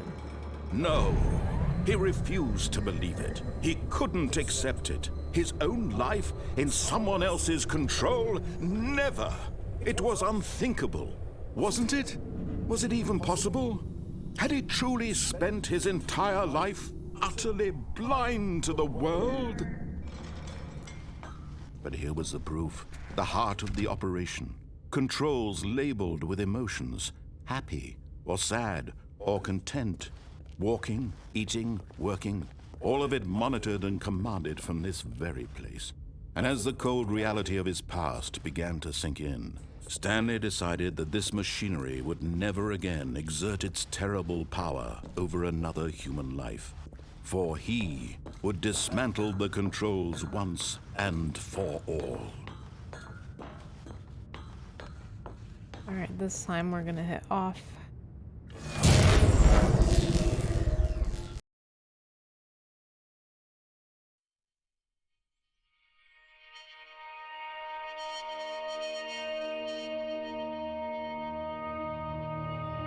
Blackness and a rising chill of uncertainty.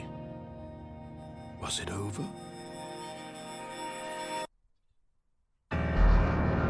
Yes!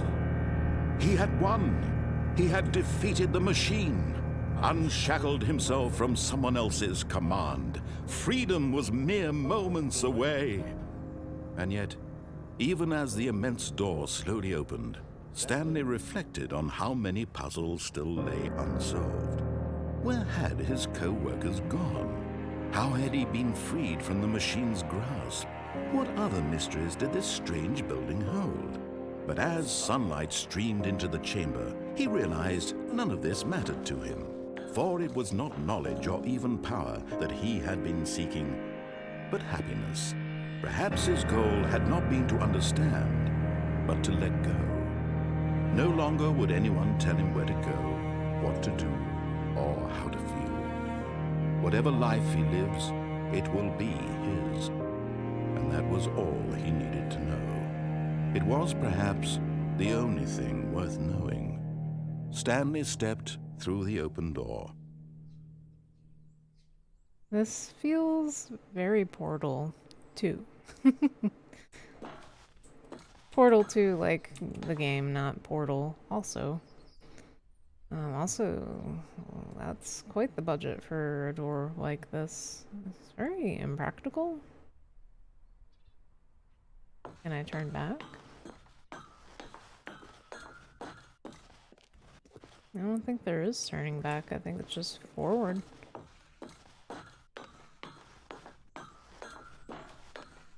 Feel like I'm about Stanley felt the cool breeze upon his skin, head into Skyrim. a feeling of liberation, the immense possibility of the new path before him. This was exactly the way, right now, that things were meant to happen.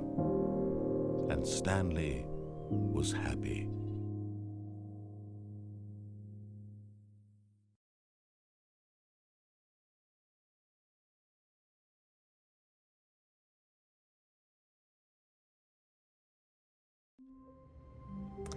Well, that's a nice ending. I was waiting for something bad to happen. Kind of like how... I already forgot her name. Mirabelle? Because of an M. How she found him dead on the sidewalk, basically. Oh, look at that. I don't think I've ever done that before either.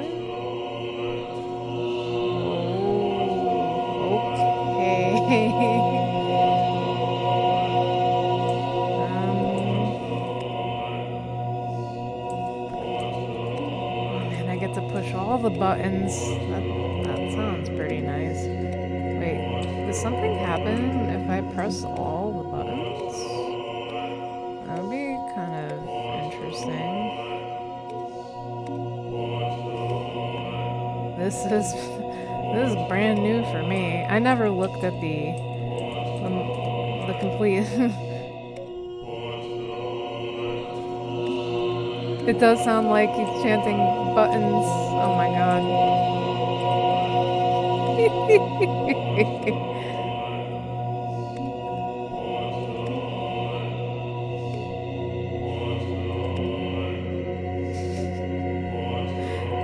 What is this game?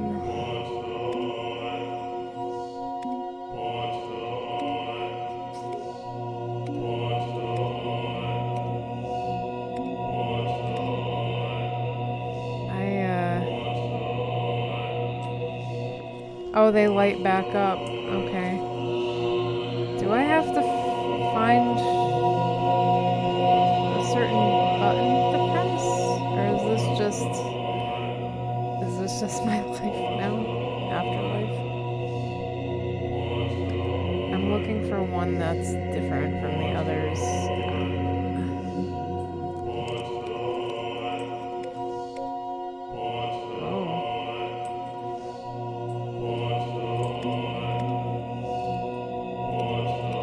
I don't know what to make of this.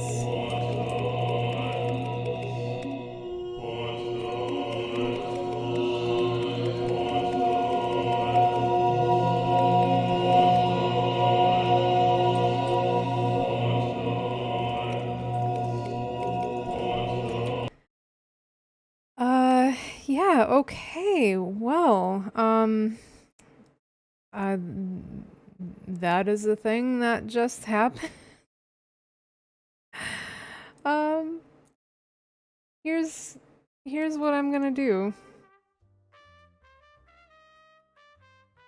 Here's what I'm gonna do. I'm gonna take a little break. I'm gonna take a short break to hydrate. You should hydrate too. Don't forget to drink water. That's very important. And I'm going to take a moment while we're on break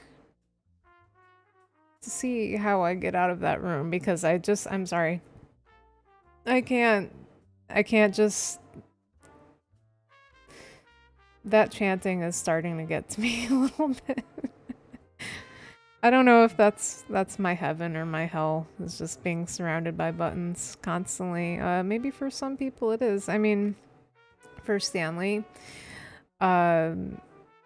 he loved just pushing buttons all day. So maybe that's his heaven. I was not expecting that when I collected all of the input screens throughout our playthrough. So, yeah, I don't want to get stuck in there and waste more time than I have to. So just to sate my curiosity, I'm gonna go ahead and take a quick break. I will be right back while I figure that out.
Hey guys, welcome back. Thanks for waiting around. I just had to take a quick break to hydrate, get some water, and look into that.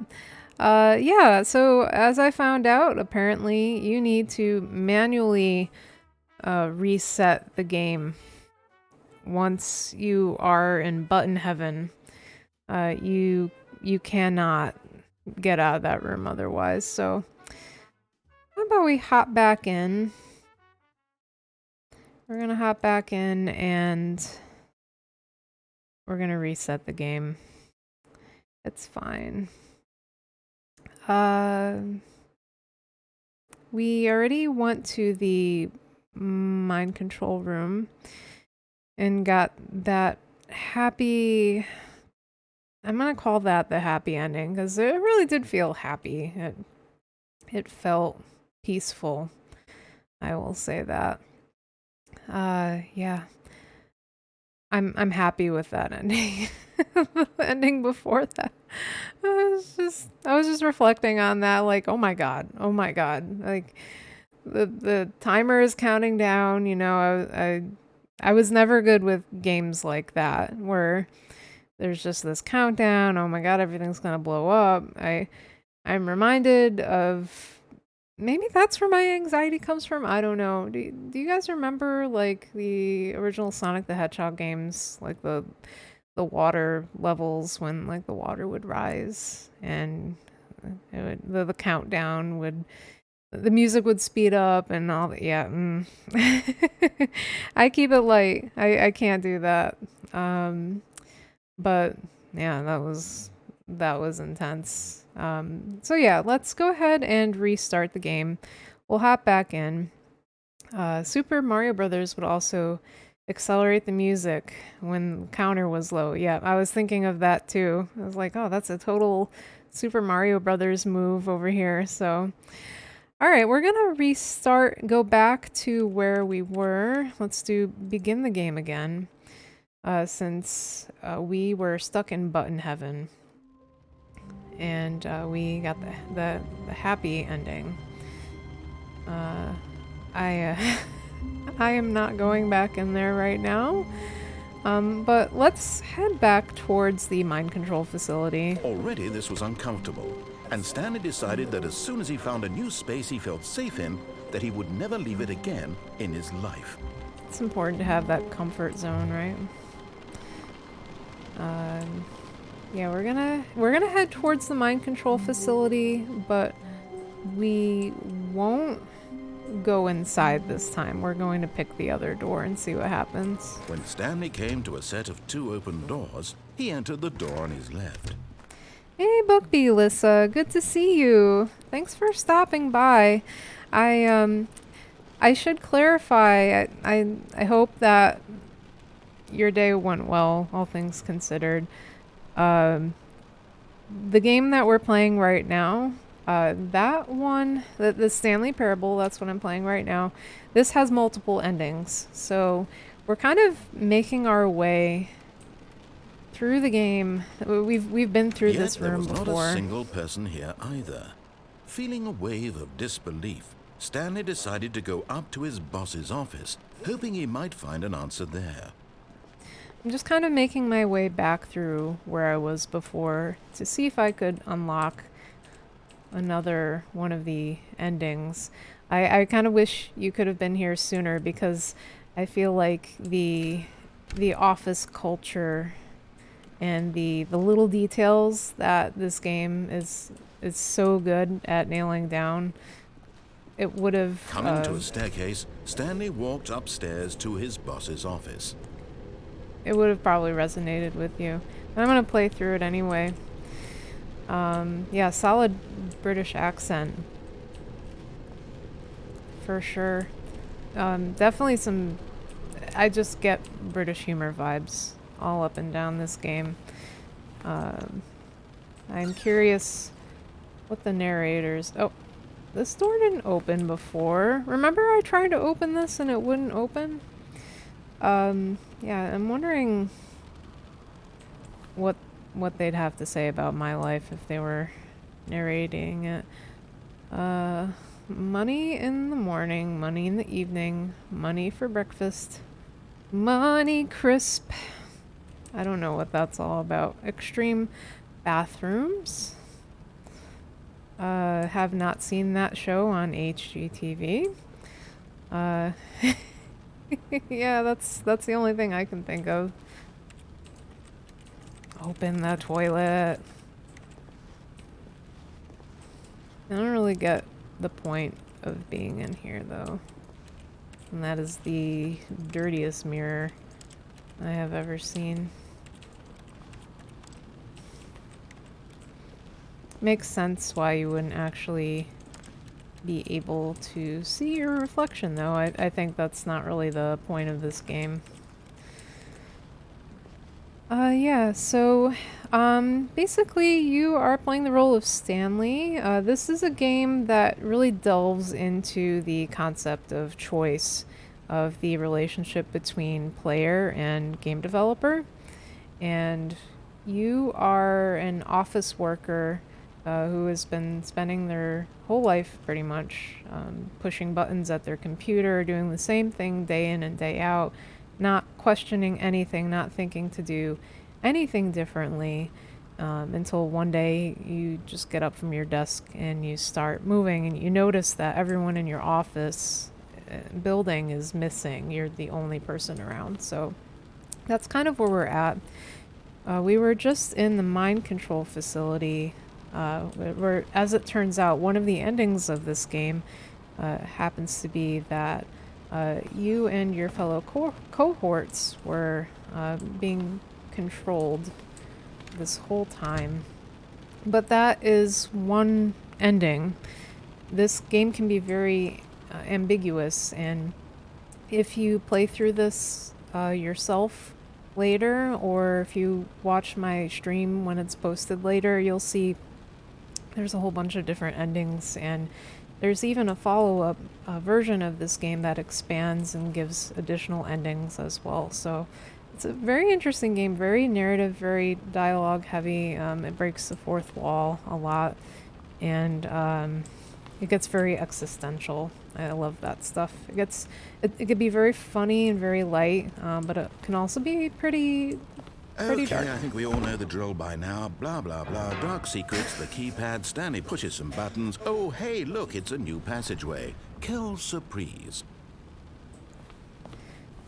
Yeah, I used to have to push some buttons to get this door open, and the game picks on you if you idle for too long, and the game just really likes to pick on you, the narrator, I should say. Good stuff. Yeah, I guess I've just been here enough times. It's just like, alright, get the hell out of here. Get the show on the road.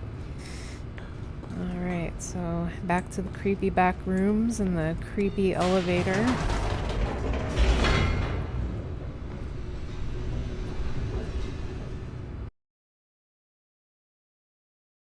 Did you manage any good snacks today? I love to hear about it. Today was not a super snackish day here. I made some ramen for dinner, instant ramen, but I added other things like chicken and bok choy. And when I was at the Asian Foods earlier, I bought some grapes that were the cotton candy grapes, which it really does taste kind of like candy. It was a pretty good price, so I picked them up and I was like, wow. Okay, thank you. I was really surprised at how sweet they were. Not sure if I like them more than regular grapes, but they are very interesting. I like trying new fruits. My apartment in New York had that kind of elevator, but it was so small. Oof, yeah, that would have given me claustrophobia for sure. I brought manchego flaxseed crackers and I don't know if I'm saying that right. I'm sorry if I just butchered that. And olive mix. There were brownies, 5 different kinds of cookies, chips, pretzels, hummus. Oh my gosh. I'm not going to be in till Friday, and all of that is going to be gone by then if there if there is anything, it will be gone. Because that's just how it is. If the day crew doesn't eat it, the night crew certainly will. There's enough for everybody to go around. Stanley walked straight ahead through the large door that read Mind Control Facility. Subpar pizza tomorrow.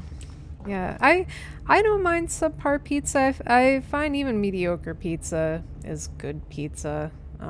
Just under that same umbrella of pizzas that are absolutely passable. And I think it's tastier to me when it's free. That definitely factors in. I'm a sucker for free food. Not sure if I want to go in an hour or work for it. Yeah. You gotta really have something else that you want to do. I'm not usually that motivated to go in. I could have had a few hours tomorrow, but I just opted to stay home. Just, I'm in a pretty good place. It's fine. Famous last words. Okay, so we're at the mind control facility versus escape. And we've been in the mind control facility a few times now with that intense ending. And with the decidedly less intense happy ending, works for me. So we're gonna go escape. I don't know what happens here, because as I had mentioned before, I haven't played this in years. You get an achievement for not playing the game for 5 years, I think, and I decided it wasn't worth it. I'm just gonna go ahead and see what happens. Although this passageway had the word escape written on it, the truth was that at the end of this hall, Stanley would meet his violent death. That's real encouraging. I thought I saw a whiteboard there. Yeah, I hope I don't regret that. I couldn't think of anything worth going in for tomorrow, having that few hours of work time. But I think we're in a good place for the weekend. Keyword. The door behind him was think. not shut. Stanley still had every opportunity to turn around and get back on track. Well, I did throw myself off the lift earlier, so, I'm no stranger to death in this game. I already died a couple times. I work through lunch and stay late. All AV work. Yeah, sorry it was a tough day. It does look creepy, doesn't it? There are some creepy parts of this game. Not outright scary, just a little unnerving, you know? At this point, Stanley was making a conscious, concerted effort to walk forward and willingly confront his death. Thanks, narrator. Yeah, some of this game just reminds me of being in, like a dead mall. If you go on Reddit at all, there's a subreddit called Liminal Spaces, and you can find some stuff like this. It's just creepy, like the humming, the buzzing of the lights. Even I'm a little, okay. What is that? I'm a little creeped out too now looking at this. Do you remember when Aladdin is trying to get out of the Cave of Wonders? That's kind of what I'm reminded of here. I just jumped down. I feel like I shouldn't do this.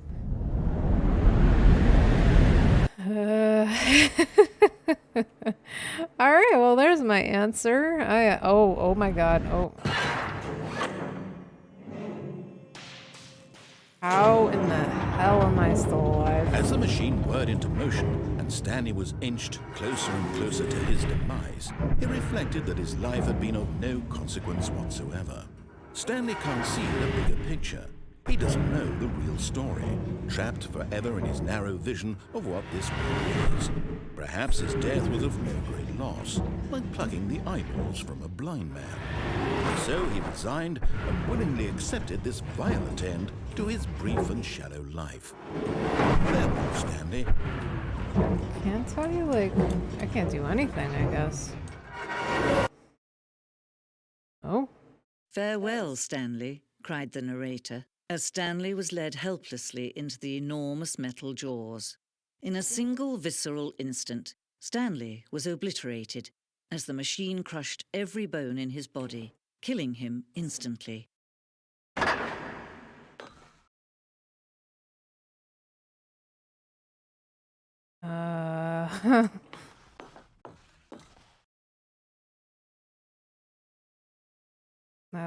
I was supposed to die from that. I'm telling you, when you haven't played something for this long, it is like going in blind. Not completely. Like, I already knew, and I had an idea, rather, of what to expect from the dry humor. And yet it would be just a few minutes before Stanley would restart the game, back in his office, as alive as ever. What exactly did the narrator think he was going to accomplish?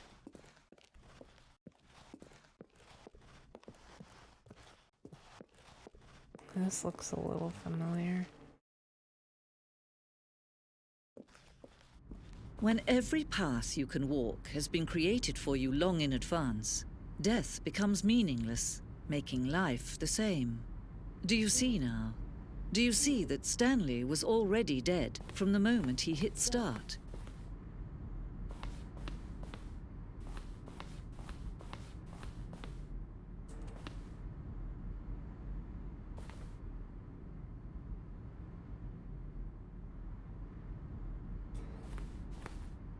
I forgot the way all of this was mapped out.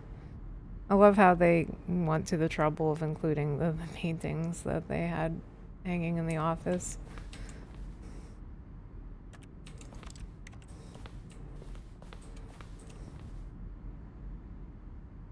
This blueprint shows the office from the beginning of the game. The path from Stanley's office to the two doors was the first part of the game that was built.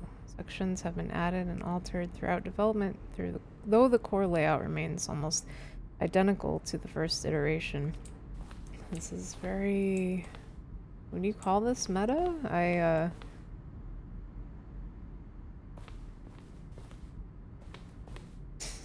So it's a museum of your life, I guess. I would really like it if one of these doors opened. I feel like it should.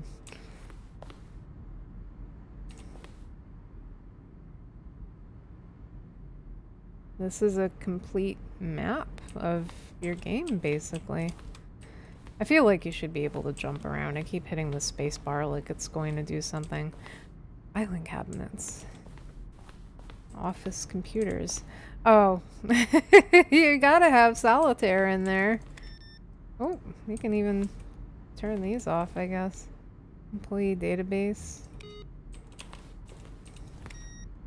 Oh, I should have kept that one on. Minesweeper 2? Yeah, there should be. To those of you out there in the chat, I know that I grew up playing this kind of solitaire, but if you did as well, did you have a favorite deck of cards, a favorite design?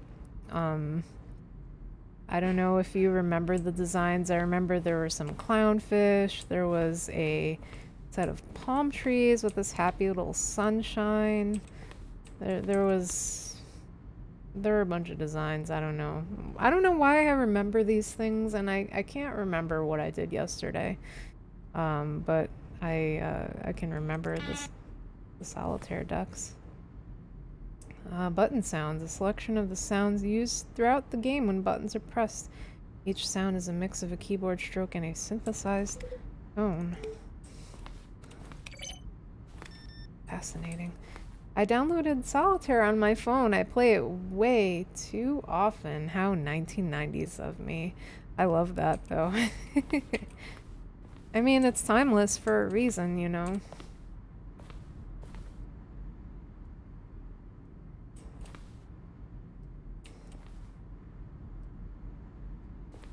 And this is definitely one of the most unique credits scenes. I wouldn't even call this a scene.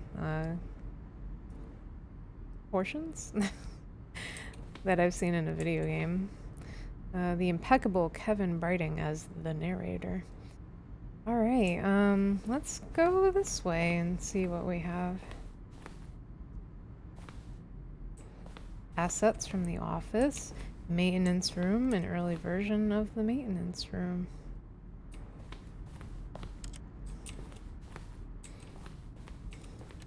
This game poses all sorts of interesting questions. I mean, it is funny as hell. I was just cracking up so many times, but it makes you think about so many different concepts. Like, it's true, if your life has been planned out and laid out for you, it's like, what do you have really? I'm thinking of I don't know, some people just live their lives at the mercy of their parents and their families, just going through this one particular way of being that's been predestined almost. These are screenshots of the Stanley Parable HD remix. The point of the Stanley Parable HD remix is to win. The point of the Stanley Parable HD remix is to lose. More endings, fewer endings, more narrators, fewer narrators, more Stanley, less Stanley. Am I going crazy? Maybe it isn't the same image. Was that clock there before? I don't remember. How do I go back? Can you check for me? Words larger. Someone could just get rid of the text. Maybe I could see what the game is about. In September 2012, we submitted the Stanley Parable to Greenlight, Valve's process of approving games for Steam. Greenlight page had only a series of cryptic photos, which were still enough to win the community's approval. Sometimes cryptic is better.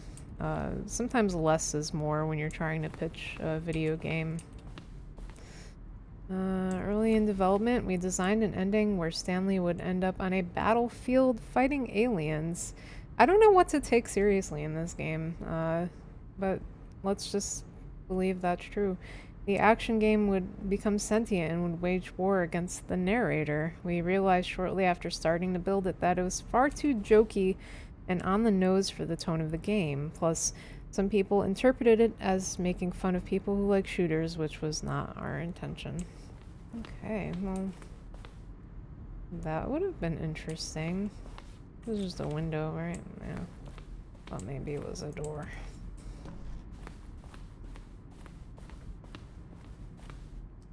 This really is a museum of the game. A lounge. An early version. I like the lounge in this game a little more. It's a little more moody, a little darker. It's got a vending machine. Narrator emails. After the second trailer we sent out, we asked people to email the narrator for questions. While we had initially planned to use these in further promotional materials, we never found the perfect use for them. Here are a selection of those emails.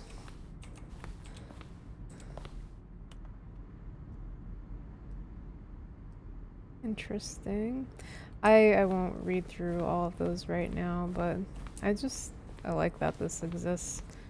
Someone went to the trouble of programming all this, and I think that's great. Here's the cargo lift. Different scenes from the game. Oh. I don't know where I am right now.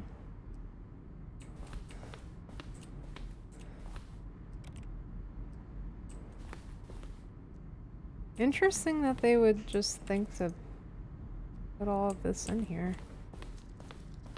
And that someone like me is taking the time to read through it all.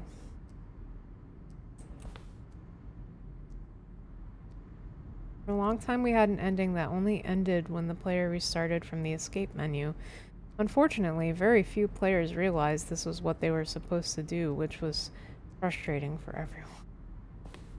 Yeah, I feel like, and I was kind of touching on this earlier, but I don't have experience as a game developer. I would like to develop my own small-scale game or games someday, but it's putting yourself in the shoes of the player that I think makes these things so interesting. Learning what the player might anticipate and kind of building your game around that, or subverting the expectations. And this game does a really nice job of catching the player off guard and addressing the relationship between the developer and the player.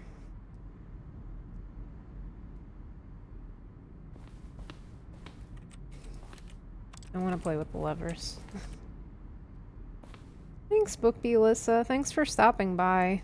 I hope that you have a restful evening and a better day tomorrow. I'm sorry I won't be around, but I hope you guys manage to have a nice time. And I'll be back at again next week. At least I plan to. Yeah, take it easy. I don't really know where this is going.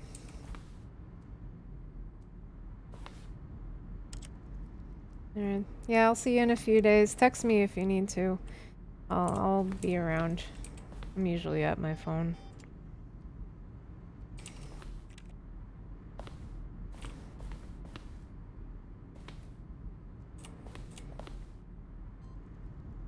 It's kind of neat to see how everything turned out.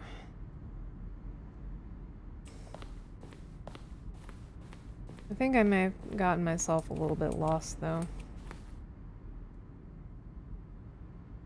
Oh, okay. Now we are at the right of the credits area.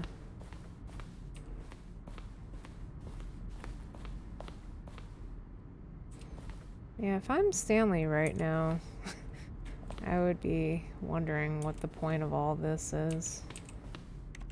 See your life kind of mapped out in such a way. Well, try the other one then. Let's see.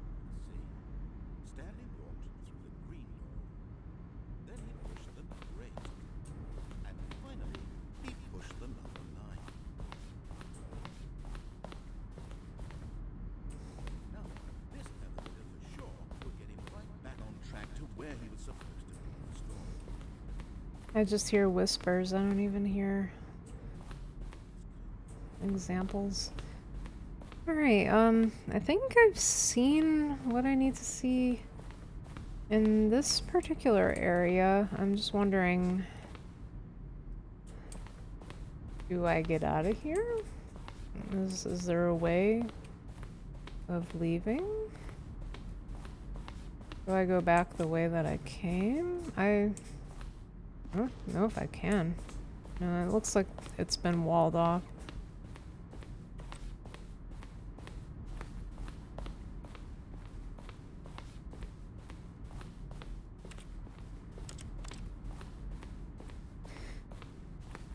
I know it's late. I'm feeling kind of snackish. Our snack supply is running low. Maybe after this I'll grab some grapes. Alright, let's try going to the top level. Yeah, I don't think I've been here yet. Okay, here's the office.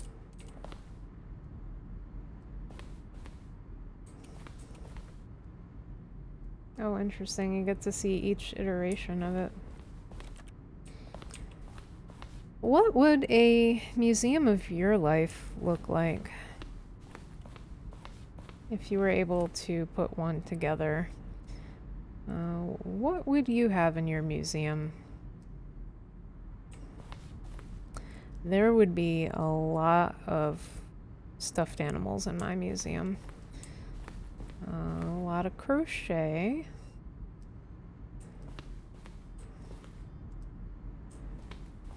Maybe some awards sprinkled here and there, but probably not as much as the stuff that I'm used to seeing and deal with in my day-to-day life.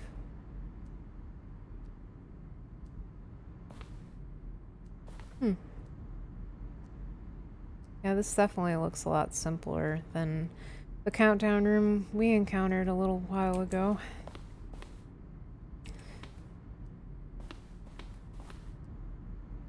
We have been in here. I think I ended up going a different direction. Maybe that's why I'm confused.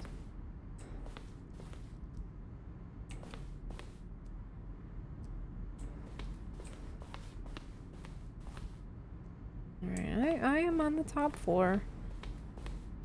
And beyond this, I'm not really sure.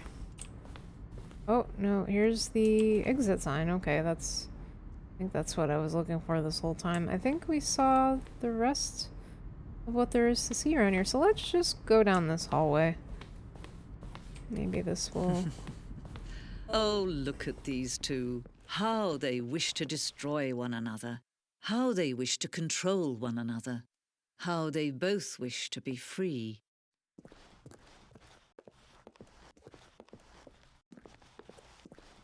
I was trying to digest what she just said. Yeah, because if you think about it, the player often wants to be free of the restrictions that the developer often places. Now, you think of games like Breath of the Wild, where there's 1,000,001 speedruns out there, people exploring game-breaking glitches and things of that nature. It's always trying to break down that wall between the two. Can you see? Can you see how much they need one another? No, perhaps not. Sometimes these things cannot be seen. But listen to me. You can still save these two. You can stop the program before they both fail. Push escape and press quit. There's no other way to beat this game. As long as you move forward, you'll be walking someone else's path. Stop now and it'll be your only true choice. Whatever you do, choose it. Don't let...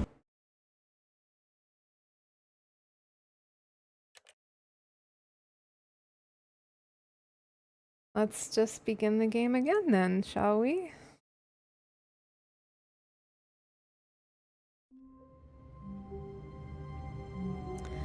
Alright, we're back in the office. I almost feel like we should have just let that happen. All of his co-workers were gone. What could it mean? Stanley decided to go to the meeting room. Perhaps he had simply missed a memo. I'm gonna go back to where I was and let it crush me. When Stanley came to a set of 2 open doors, he entered the door on his left.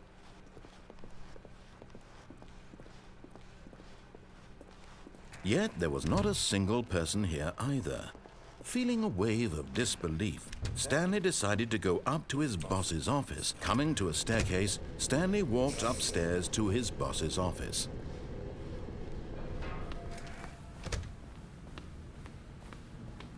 Here's the door, just go. I like that. It just anticipates that after a while. Just like, get out of here. Get out of here, you crazy kids.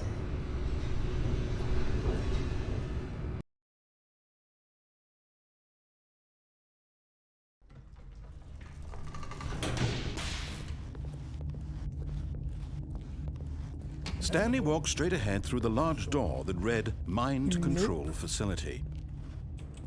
Although this passageway had the word escape written on it, the truth was that at the end of this hall, Stanley would meet his violent death. The door behind him was not shut. Stanley still had every opportunity to turn around and get back on track.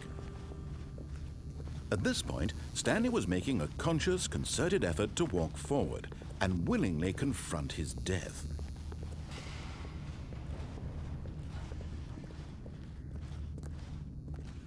I almost want to ask who wrote the word escape to begin with, but I mean, everything was basically put in motion by the creator, right? So...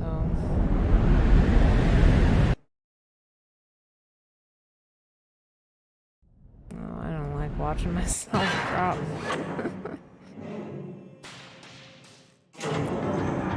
Like being on a roller As the coaster. machine whirred into motion and Stanley was inched closer and closer to his demise, he reflected that his life had been of no consequence whatsoever. Stanley can't see the bigger picture. He doesn't know the real story, trapped forever in his narrow vision of what this world is. Perhaps his death was of no great loss, like plucking the eyeballs from a blind man. So he resigned and willingly accepted this violent end to his brief and shallow life. Farewell, Stanley.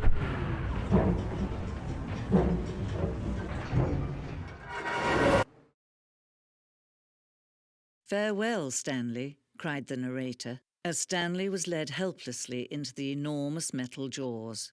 In a single visceral instant, Stanley was obliterated as the machine crushed every bone in his body, killing him instantly.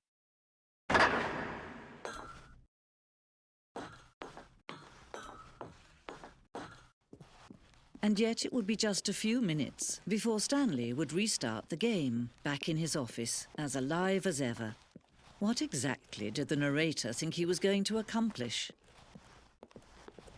When every path you can walk has been created for you long in advance, death becomes meaningless, making life the same. Do you see now? Do you see that Stanley was already dead from the moment he hit start?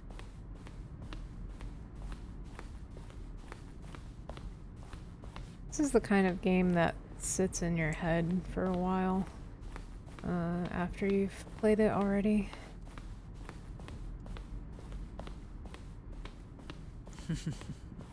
Oh, look at these two. How they wish to destroy one another. How they wish to control one another.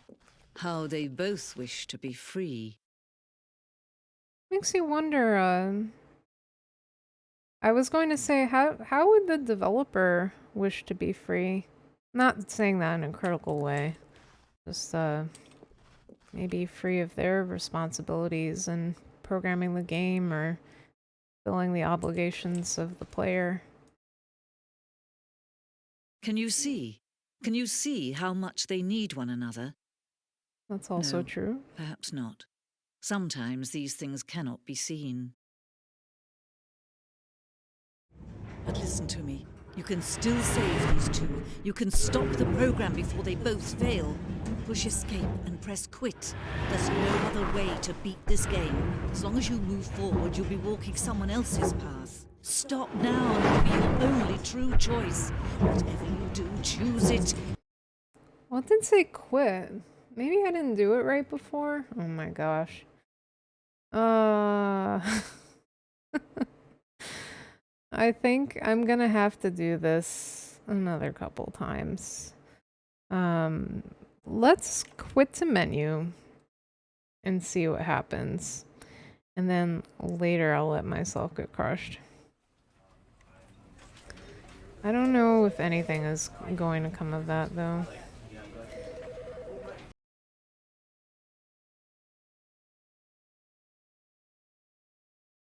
This is the story of a man.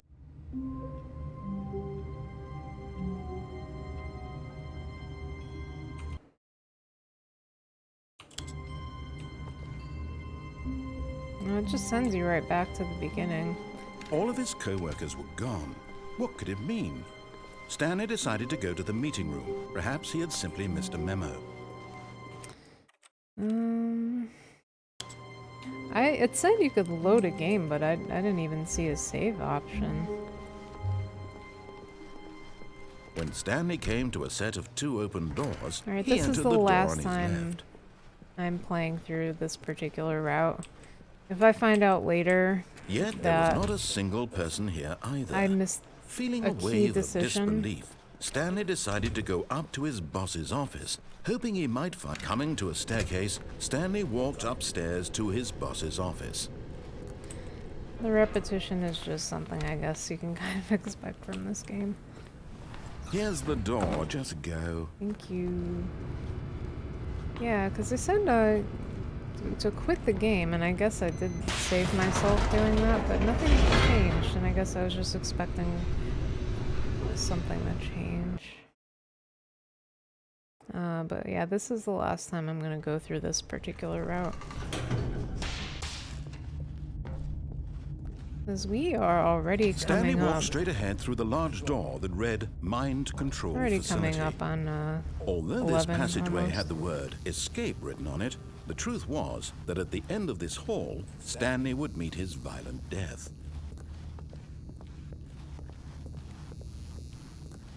The door behind him was not shut. Stanley still had every opportunity to turn around and get back on track. At this point, Stanley was making a conscious, concerted effort to walk forward and willingly confront his death.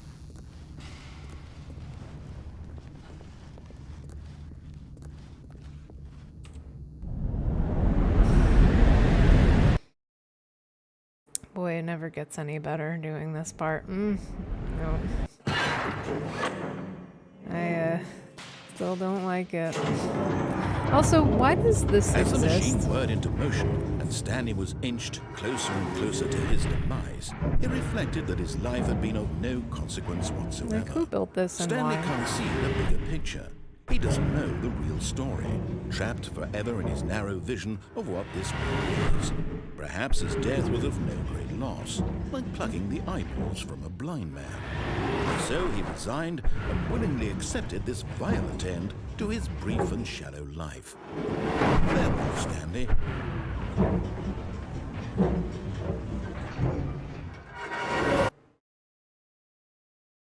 Farewell, Stanley, cried the narrator, as Stanley was led helplessly into the enormous metal jaws.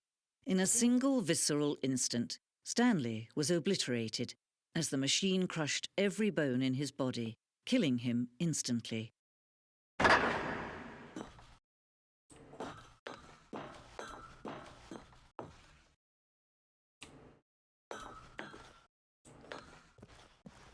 And yet it would be just a few minutes before Stanley would restart the game, back in his office, as alive as ever. You're not wrong. What exactly did the narrator think he was going to accomplish? When every path you can walk has been created for you long in advance, death becomes meaningless, making life the same. Do you see now? Do you see that Stanley was already dead from the moment he hit start?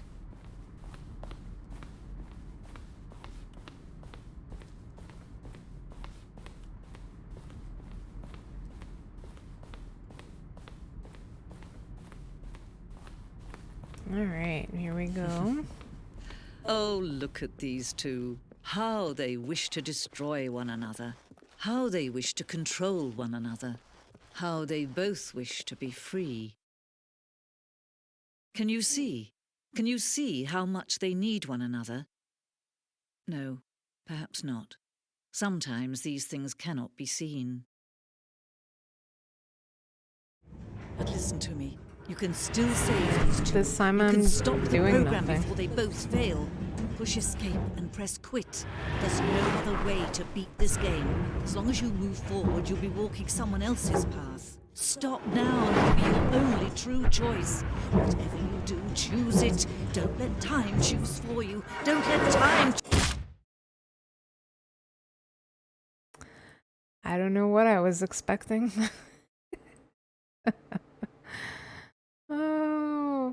Okay, well, I'm a sardine now, and the screen has gone black.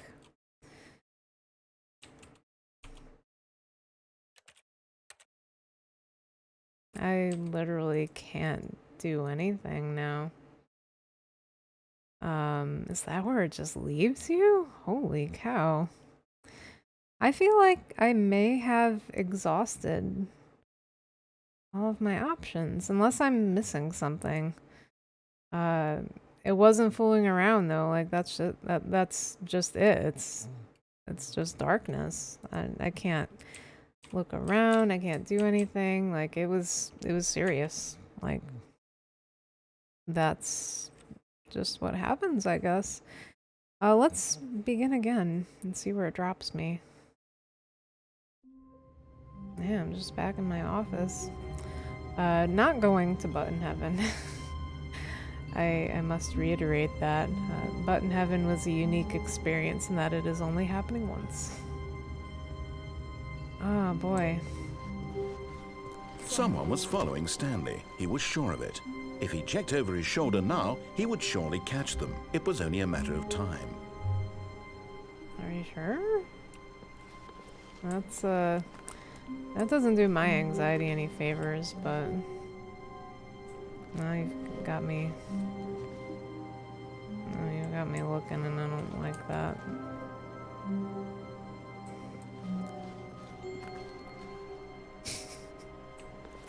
Why you gotta do me like that? I don't.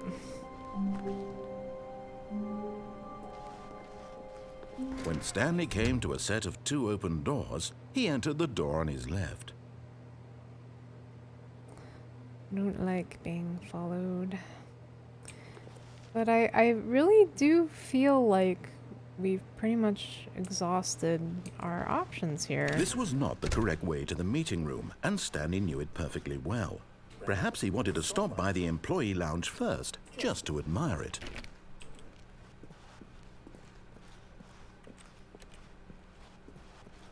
Standing now in this incredible room, Stanley for the first time understood true happiness. Then the feeling went away, and he felt sad again. Then it came back, and lingered for a minute or two. Now it's only half there. Just a kind of, tingle. I appreciate that there are different dialogue options every time I come back to this room. Yes. But eager to get back to business, Stanley took the first open door on his left. That's right, I have been avoiding this door on my left. And so he detoured through the maintenance section, walked straight ahead to the opposite door, and got back on track. Alright, I'm gonna hold my tongue because here I was thinking that I had seen it all, and I completely forgot about the door on the left. Let's check it out, shall we? This might be our last route, unless there are even more branching But Stanley paths. didn't want to go back to the office. He wanted to wander about and get even further off track. So now in order to get back, he needed to go, from here it's, left. Okay.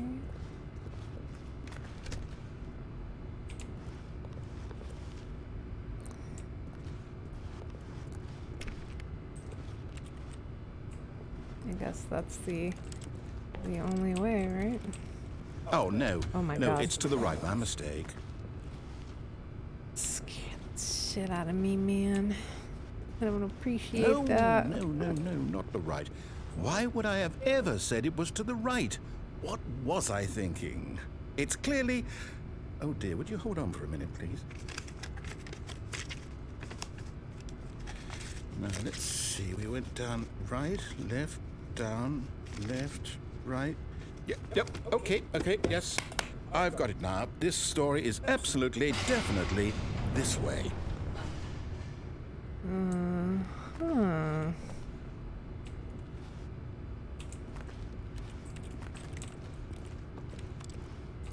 And I can't get into that truck, so I'm not going to try. Let's just go down here, shall we? I've been here before. No. This isn't right at all. You're not supposed to be here yet. This is all a spoiler. Quick, Stanley, close your eyes. Okay. We just have to get back to, oh, who am I kidding? It's all rubbish now. The whole story completely unusable. How about, rather than waste my time trying to salvage this nonsense, we'll just restart the game from the beginning. And this time, suppose we don't wander so far off track, Okay, from the top.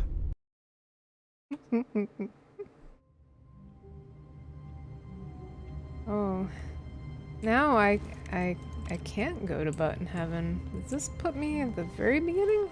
All of his co-workers were gone. What could it mean? Stanley decided to go to the meeting room. Perhaps he had simply missed a memo. I keep looking over my shoulder. I can't help myself. Oh boy. When Stanley... Wait. Wait, what? No, I restarted. I swear I definitely restarted the game over, completely fresh. Everything should be... Oh, did something change? Stanley, did you change anything when we were back in that room with all the monitors? Did you move the story somewhere or... Hold on. Why am I asking you? I'm the one who wrote the story. It was right here just a minute ago. I know for sure that it's here somewhere. Okay, then. It's an adventure. Come, Stanley. Let's find the story. Oh, so many doors open now. I was getting ready to wind down and be like, alright guys, that's a wrap. Let's just call it a night. But then I walk in and all of a sudden everything's different. The doors aren't open anymore. Oh my gosh. Alright, we're on a quest to find the story. That was the first door on the right, I believe.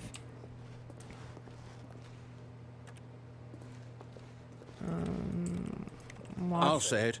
This is the worst adventure I've ever been on. I can promise you there definitely was a story here before. Do we need to restart the game again? Well, I find it unlikely that we'll ever progress by starting over and over again, but it's got to be better than this. Okay, let's give it a shot. Why not? No. I barely got through it. All of his co-workers were gone. What could it mean? Stanley decided to go to the meeting room. Perhaps he had simply missed a memo. Keep looking behind me. I'm gonna be looking over my shoulder for the next few days. Thank you for that, narrator. Okay, yep, it's worse. I might be remembering this wrong. It's possible the story is back where we just came from. Why don't we go back the other direction and see if we missed anything? Sure.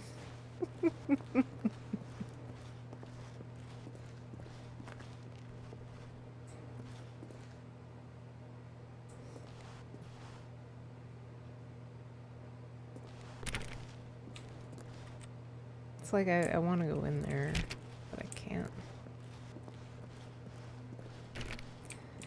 I keep giving myself the sense of maybe having been able to go into some of these rooms, but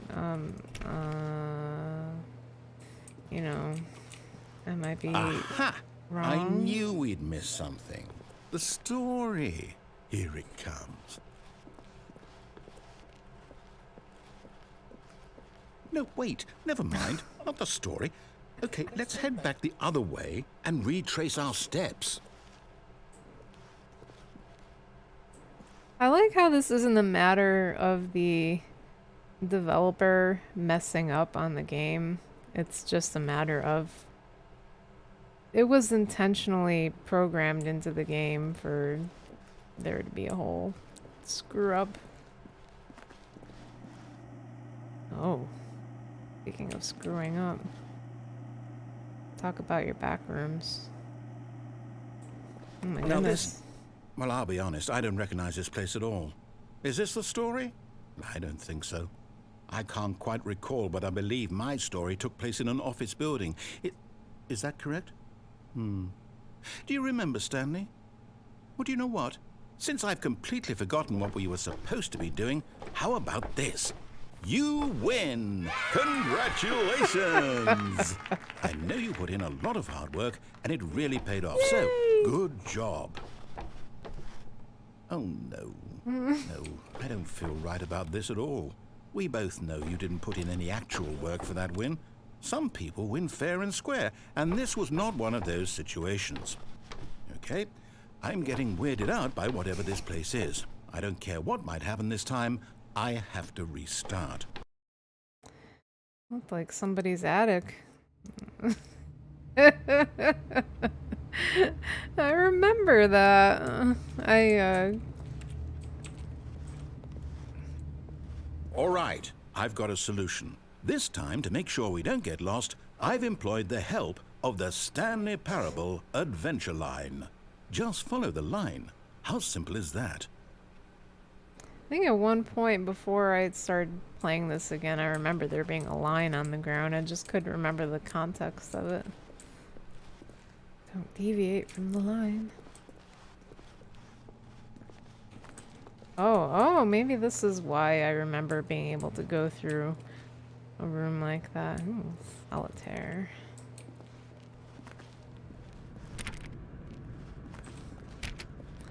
Or B6.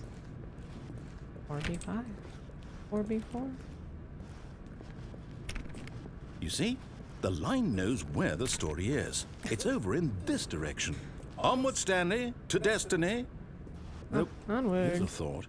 Wouldn't wherever we end up be our destination, even if there's no story there? Or to put it another way, is the story of no destination still a story? Simply by the act of moving forward, Are we implying a journey such that a destination is inevitably conjured into being via the very manifestation of the nature of life itself? Okay, Stanley, I need to follow this train of thought for a minute. Just stick with me.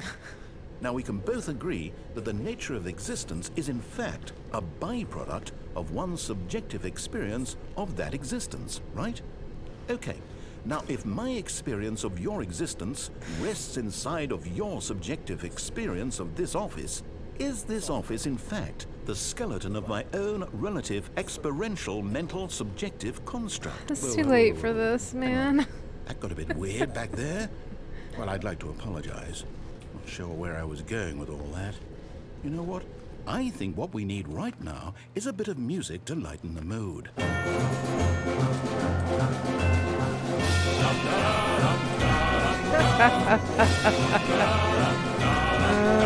Huh.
Cut the music, go back and look at that fern.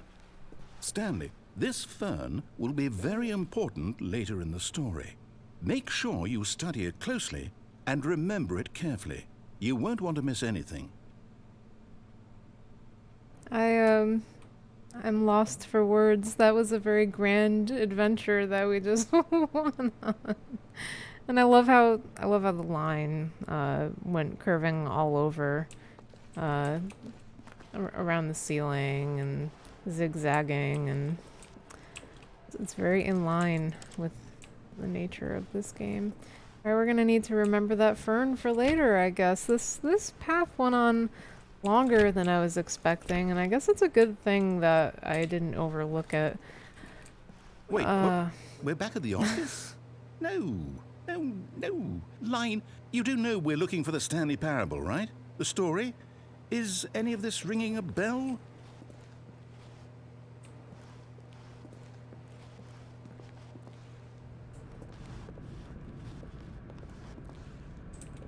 Oh, no, not again, Line. How could you have done this to us? And after we trusted you, after everything we've been through, you... Oh, I can't take this anymore. To hell with it. Restart. Alright. You know what, Stanley? I say forget the adventure line. What's it ever done for us? We're intelligent people, right? Why can't we make up our own story? Something exciting, daring, mysterious.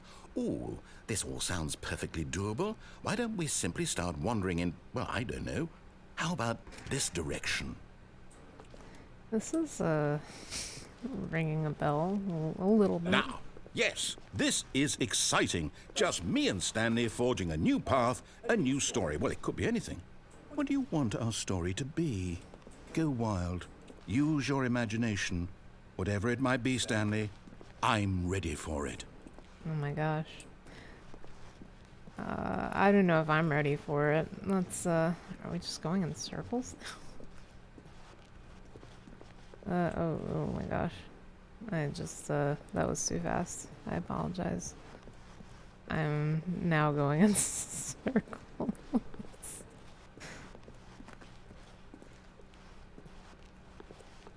Guess I don't have that much of an imagination.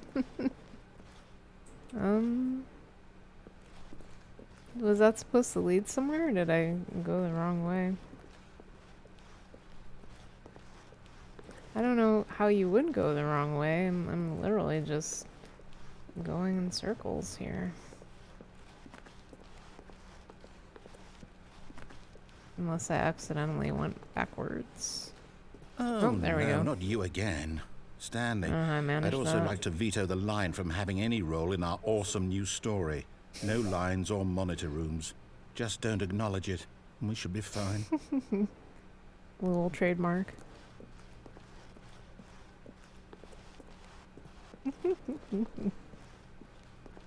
The whimsy. I love it. Oh, I can't really go up there. Guess I'll just have to leave that behind. Ah, a choice. We get to make a decision. From here, the story is in our control. How important we mustn't squander the opportunity. In fact, I believe I need a minute to think here.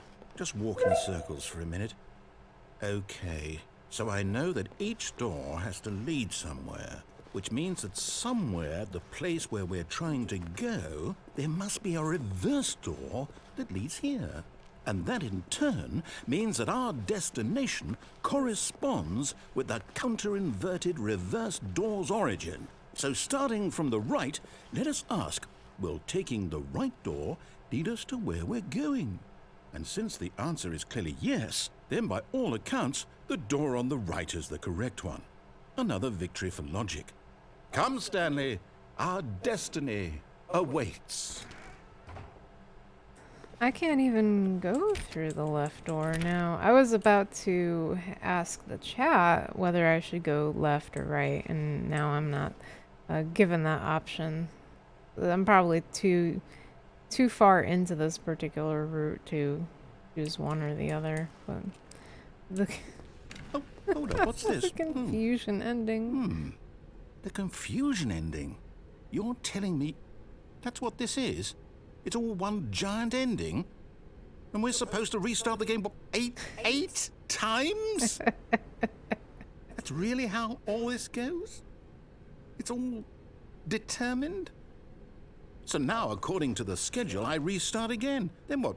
Am I just supposed to forget? Well, what if I don't want to forget? My mind goes blank simply because it's written here on this thing, wall. Well, who consulted me? Why don't I get to decide? Why don't I get a say in all of this? Is it really? No, it can't be. I don't want it to be. I don't want the game to keep restarting. I don't want to forget what's going on. I don't want to be trapped like this. I won't restart the game. I won't do it. I won't do it. I won't do it. And the timer stopped? Does that mean, did we do it? Did we break the cycle? The, whatever it is that made this schedule? How would we even know? Will someone come for us? Will something happen? So, okay. I guess now we just wait. You know, I suppose in some way that this is a kind of story, wouldn't you agree? I'm not quite sure if we're in the destination or the journey, though they're always saying that life is about the journey and not the destination, so I hope that's where we are right now. We'll find out, won't we? Eventually. Well, in the meantime... Oh, okay. Confusion is right. Oh my goodness. That was a long and winding road. All of his co-workers were gone. What could it mean? Stanley decided to go to the meeting room. Perhaps he had simply missed a memo. I just want to see if anything different is waiting for me. Those are the When two? Stanley came to a set of 2 open doors, he entered the door on his left. Alright, guys, I can't think of anything different. I know I've said that already.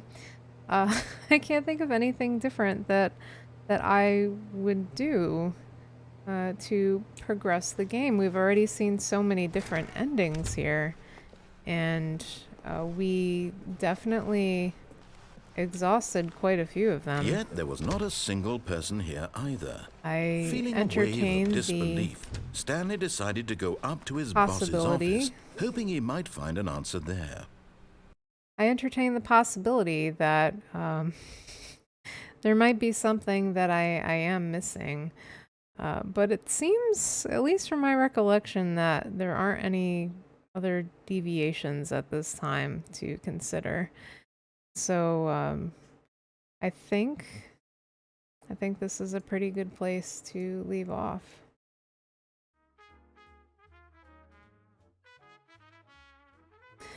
So, what did you think of that? I'm very curious to hear your thoughts about that game. I have to say, quite a bit of it was a blur. I mean, in retrospect, before I picked it up again today, I honestly forgot about quite a bit of it. It started to come back to me, some of it, but a lot of that, it really makes you think about the nature of a game, the concept of control, like I had mentioned, the relationship between the player and the creator. If you think of it like a book and the author, although books are more, it's not exactly the same thing, I guess. You can't always deviate with a book the way that you can with a video game, but sort of along those lines, it's about intentions and breaking free of what the creator has intended for you. And I think there's just a lot to unpack from a game like this. It's really interesting, just sort of breaking it down and looking at it in retrospect. It's a lot, but I just love how clever it is. The dialogue is fantastic. I'm really interested to see what the Stanley Parable Ultra Deluxe is like. I do remember seeing that when I went to load up the game recently, the original Stanley Parable, I should say, and not even knowing about Ultra Deluxe. So I've definitely got that one on my wish list now. Interested to check it out in the future. And it's just one of those really rare games that maybe isn't everybody's idea of like something they would sit down and play, but is totally my idea of a good game. I just love how clever is the only word I can really think of. Insightful, thought-provoking. Okay, I guess that was 3 words. I just thought of 3 words to describe that game, and I think all of that is definitely true here. Loved it. I would love to hear about any other games that you guys have played that might bear some sort of similarity to Stanley Parable. Is there anything that's very narrative driven, story heavy, dialogue heavy that you've really enjoyed in your time playing games? The only other game that comes to mind right off the top of my head when I think of narrative heavy, dialogue heavy even, is the game Kentucky Route Zero, which I would really like to play on this stream someday. That one takes some time. I think you probably have to go chapter by chapter on that one. It's a collection of 5 different acts, and the art is just wonderful. I can't say enough good things about that game, but anything with a good story, even if you're just kind of meandering and then there's a lot of dialogue, it plays out like an interactive story almost. I like that kind of stuff. I'm hoping to play more of that as time goes on. Definitely more in the way of retro games as well. I think next week we might dial it back to some more nostalgic stuff from the late 90s, early to mid 2000s. I have to load up some of my CD-ROMs and see where we're at with some of that.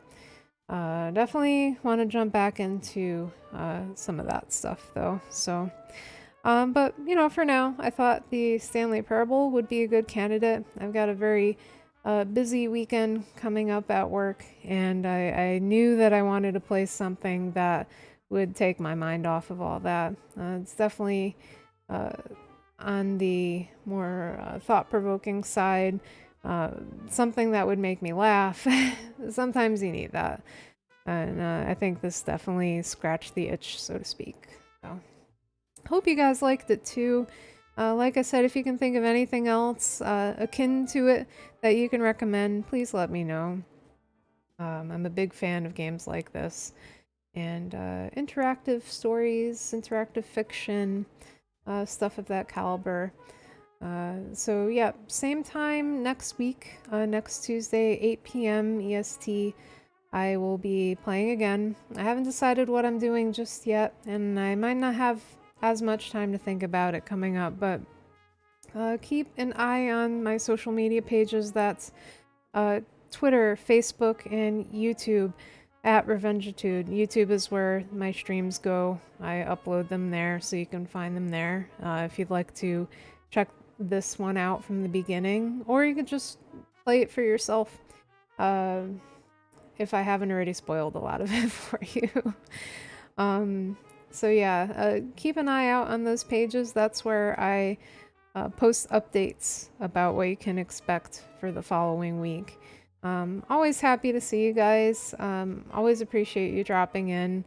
And I hope that you've enjoyed it too. I love to hear what you have going on. And I hope to see you again next week. All right, take it easy. Have a good night. Bye.